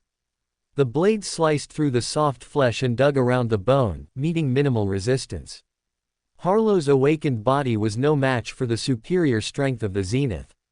The severed arm released the Kamayari and slid across the room. Chip spun his weapon before stabbing it deep into Harlow's chest. Harlow choked and sputtered blood. Droplets dripped down her cheek. The burly master grinned fiercely. I know she's not here anymore, but that felt good, he said to no one in particular. Don't count her out yet, Noble warned through the memory. She wished she could tell Koi the same, but she doubted that the one she could see was the actual man. Harlow's shocked expression twisted as a sinister laugh escaped her lips. Is that all you've got? She pulled the weapon from her chest and swung it with her left hand at Chip. He barely dismissed it before it crashed into his head. Instead, Harlow's fist crashed into the wall, causing the whole structure to rumble. The concrete pillar cracked, revealing the pink stone hidden inside. A few more hits like that would bring down the antiquated bunker. That didn't sound like an appealing prospect. They needed to act quickly. Using the eyes of his decoy, Koi blazed forward to lop off Harlow's head. While he couldn't tangibly interact with the world, the second body of the man could still perceive and give those senses to Koi's primary form. So although his eyes were shut tight, Koi's aim was precise and deadly. The edge drew close to the target and for a moment, Noble dared to hope that he might succeed. His blade came within a millimeter of the woman's neck before Harlow ducked and raised her elbow. The action was a blur and it wasn't until the vessel gripped the hilt of Koi's sword that Noble was able to intervene. Using her aspect, she pulled Koi out of the way of the incoming crushing headbutt. He landed on his feet out of harm's way while Harlow's head made another dent in the wall. The vessel didn't notice the wound or check that her skin had been torn away to show the bone on her forehead. Instead, she held up Koi's weapon. With strength beyond a mere awakened, she crushed the hilt of the sword and sent fissures along the blade. In an instant, the sword dissolved into a rain of sparks. Koi's weapon was destroyed, but the vessel wasn't done. Wiping the blood from her mouth, Harlow ambled toward the severed arm. She picked it up and held it to her side. Turning around, her smile widened. Oh no. Through her second sight, Noble watched in horror. Koi was summoning a pair of shark-tooth daggers while Chip's Kama-Yari was taking shape once more. There was no way to make it across the room fast enough to pin down the woman, and even if they did, would it do any good? Noble tried to use her aspect to rip the arm away from Harlow's grasp, but the vessel was not about to let its appendage go. The white bone of Harlow's skull became covered with a fresh layer of flesh. Her chest wound rippled as the skin and bones began to repair themselves. The woman's heart, which had been ripped apart by Chip's decisive blow, began to beat again. The shoulder, too, reformed. The edges of the clean tear reached for the torso, sealing closed as the detached bones reconnected. The freshly attached arm flexed and stretched. It all took place in less than a moment and in a blink, Harlow's body was whole and unblemished once more. Noble's mouth opened in disbelief. How had it done that? Some monsters could heal themselves, but this was something else entirely. The thing was invincible. Harlow's eyes glistened like two mirrors as she clicked her tongue. 19. 20. She shook her head slowly. You had your sporting chance. Now, it's my turn. That was her going easy. Noble knew the creature had yet to go full out, but she had hoped for a little more time to deal damage. Not only had the three masters failed in mortally wounding the abomination, but the skinwalker's vessel was now fully healed. It was like nothing had happened at all. If not for the cracks in the stone bunker, Noble might have believed that she dreamed the whole interaction. But there was no time for dreaming. The skinwalker had already sprung into action. Harlow flew forward, slamming Chip into the wall as she let the Kama-Yari plunge through her abdomen without any regard for her body. She struck the man across his elongated jaw, nearly snapping his neck. The room shook. Noble and Koi jumped in to aid their friend. The shark-tooth daggers dug into Harlow's back while the zenith cut deep into the woman's thigh. Harlow roared, punching Koi with her elbow. The sickening crunch deformed his nose. Spinning, the vessel kicked Noble's abdomen with her injured leg. It was like the muscles and tendons had never been cut at all. Indeed, they were already knitting back together as if nothing had occurred. The foot slammed like a stone wall against Noble's chest.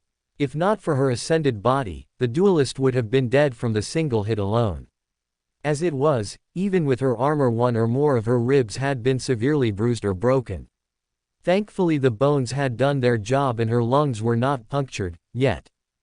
Strong, too strong. Noble swallowed. No awakened could possibly be this strong. The skinwalker had not only augmented her body to heal itself, it had made her inordinately strong. That was a big problem. But there was a bigger problem yet. Time. It was not on their side. Every moment that they fought with Harlow was a chance for the other vessels to convene on their location.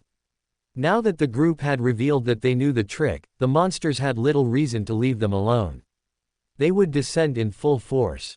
We have to get out of here, Noble said to Chip through the memory. The rest of the monsters are coming. We can't go. Lonzo, Terran, and Fur are boxed in. The burly soldier was right. Harlow had placed herself between the masters and the helpless victims who were trapped inside the city. Noble wouldn't leave without them. Then we need to get her out. Noble adjusted her grip on her sword. Funneling essence into her sword, the zenith became tinged with poisonous liquid. The light in the small room dimmed, pulled in by the deadly blade. Brimming with power, Noble signaled to Chip and Koi. At once, the three converged on the monster, ready to subdue it at all costs. Koi went for the eyes, Chip for the neck, and Noble went for the creature's middle. Harlow was ready for them. Her head tilted to avoid letting her eyes succumb to the daggers, while her forehead collided with Koi's face, dislocating his jaw. Koi slid to the side just in time for Chip to make his move. The long pole of his weapon, which had twice impaled Harlow, was pushed wide as he raced forward. "Watch out!" Noble screamed. Koi barely leaned back in time to move out of the Kama-Yari's path as the weapon scratched against his armor. Chip screamed as Harlow's nails dug into the spot where his eyes should be. Blood poured down his face. With his free hand, he punched Harlow with all of his might, snapping her neck at an odd angle. The woman's head snapped back, a sickly grin plastered on her possessed face. Instead of crushing the man's skull like a grape, she threw her prey aside to deal with the third member of the cohort. Noble had seen the injuries of her companions play out before her eyes, and she tried to leverage all that knowledge to her advantage. Instead of lunging forward, she used her training to stab Harlow's hip before darting away like the bee whose name she had claimed. The poison seeped into the wound, keeping it from healing as quickly as before. Harlow bared her teeth, raising her hands to rip the woman's head from her neck. Noble flitted to the side, stabbing the creature's other hip as Harlow walked unsteadily forward. An ugly hiss poured from the vessel's lips as she felt more poison enter her body. She turned on the floating master, hatred radiating from her body like rays of the sun. Noble dodged the claws that struck out at her. Missing her mark, Harlow took a chunk of the wall and sprayed it across Noble. The duelist tried to avoid the debris, but the space was too small. She was pelted with the particles. "That stings." Harlow stomped, sending cracks through the foundation and shaking the room. The action was intended to destabilize her prey, yet Noble was unfazed. "So that's how it is." Harlow avoided the spearhead of the Kama-Yari, casting Chip into the opposing wall. The skinwalker cornered the floating master. This time when Noble went to dash out of the way, the vessel was ready. Noble wielded the zenith, slashing down with all the might on Harlow's shoulder. The sword dug deep into the woman's torso, cutting through ribs and lungs, filling them with deadly poison. The vessel paid no attention to the attack. Harlow's leg swept against Noble's feet, knocking them into the air. Talon-like fingers shot forward to grab Noble's left shin before she could fly away. Searing pain almost made Noble open her eyes. The plate of her armor bent and cracked as the bone underneath struggled against the pressure. Noble screamed, pushing against the pain as she dislodged the zenith from her enemy's body. Harlow threw her floating opponent to the ground, ignoring the stab in the back from Koi that punctured her remaining lung. A new agony ripped through Noble's soul as her flaw activated. Her hands landed above her head against the floor, and she barely held onto her sword in the collision. Harlow pressed her boot against Noble's chest, deepening the pain. "Open your eyes, Master Noble," the vessel hissed. "You will want to see this." Even in the overwhelming torture of the moment, the irony was not lost on Noble.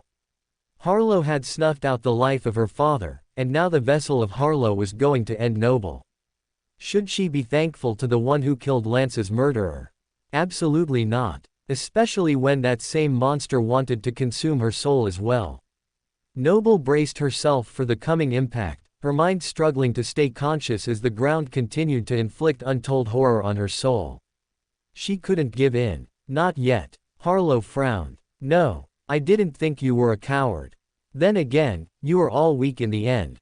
The skinwalker lifted its foot and aimed, ready to crush Noble's skull and send her to the land of the dead. But Noble had no intention of joining the gods in death today. Before the boot could crash down on her face, she screamed two words. "Get back!" Harlow, of course, did not heed the command, but the two other masters did. They retreated to the bedroom door. The moment Harlow's leg reached its highest point, Noble called out the names of light and getting darker. The skinwalker might need the light to see, but she did not. And with the other masters out of the way, there was no reason to give the enemy that advantage. The bunker went dark, with only a small area around the lamps barely holding on against her command. Noble might have been able to snuff them out with extra effort, but there was no time. Making the room darker was only half of the plan. Gripping her zenith, Noble lifted her body a little higher off of the ground. She had minimized the contact while the skinwalker had her pinned, and now she was free of her flaw. The damage had been done, but at least it wasn't continuing to inflict new pain on her soul. Noble gritted her teeth, forgetting everything except the principles of combat. And one of those principles was in play just now. Never underestimate your enemy when they are down. The poisonous blade sped over her head and aimed straight at the joint directly above her. The zenith met no resistance, sailing through the soft flesh and ligaments and separating the femoral head from its seat. Harlow swayed as her leg detached from her body. But Noble wasn't through. The return swing was just as devastating, cutting yet another part of Harlow from her torso. Noble rolled in the air to avoid the falling pieces of flesh and bone. Normally, the parts would have begun their pull toward one another as the vessel sought them out, but the poison of the zenith slowed the process. It wasn't by much, but it was enough. Before the vessel could heal, Noble used her ability to open the door and send the appendages into the stairwell. Harlow hissed as blood flowed in every direction. She glared at the floating master, seething. Noble went for the woman's head. But even with just her arms, Harlow was fast enough to slip out of the way of the strike. With the door now open, Noble could hear and sense dozens of other bodies on the stairs. They were out of time. Collapse it, she screamed, bring down the roof. But, Koi began, unsure of what was happening.